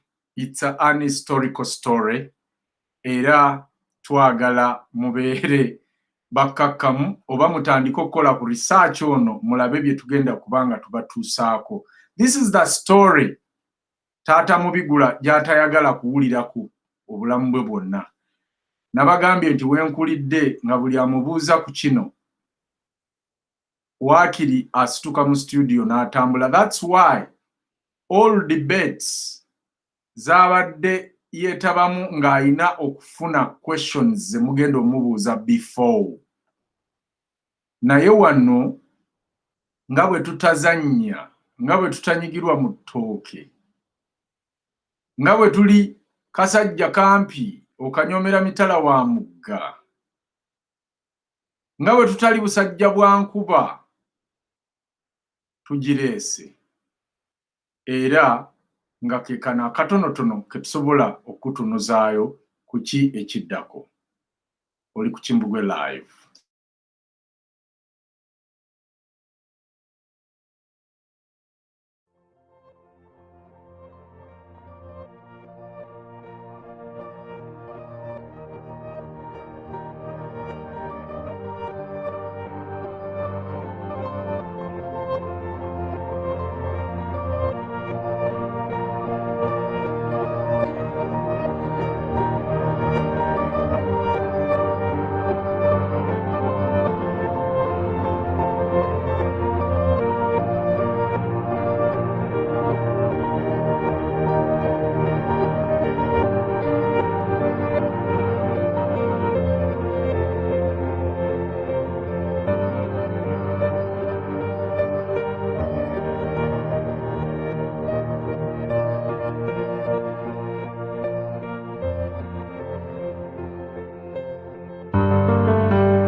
That is the unsolved murder of the highest degree in Uganda.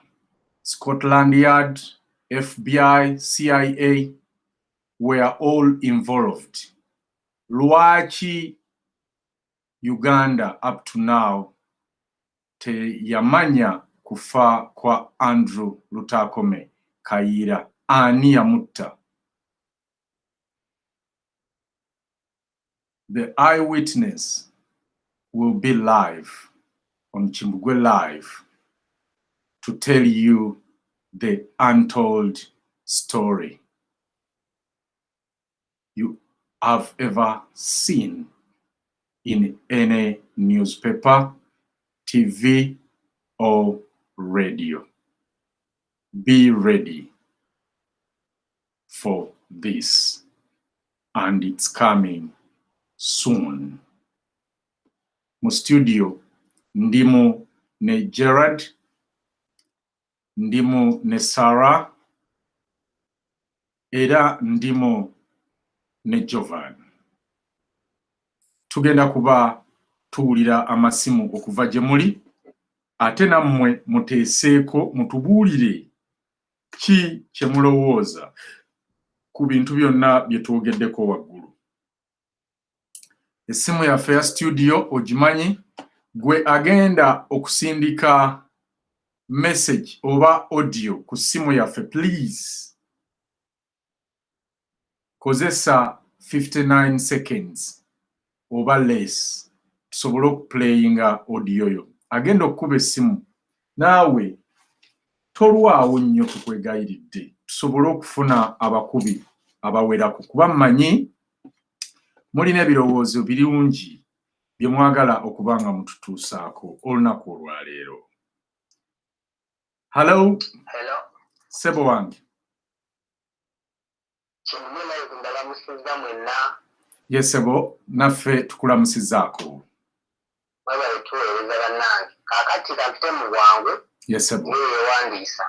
Ng'alangirira akalulu, ng'alangirira taata mu bigula.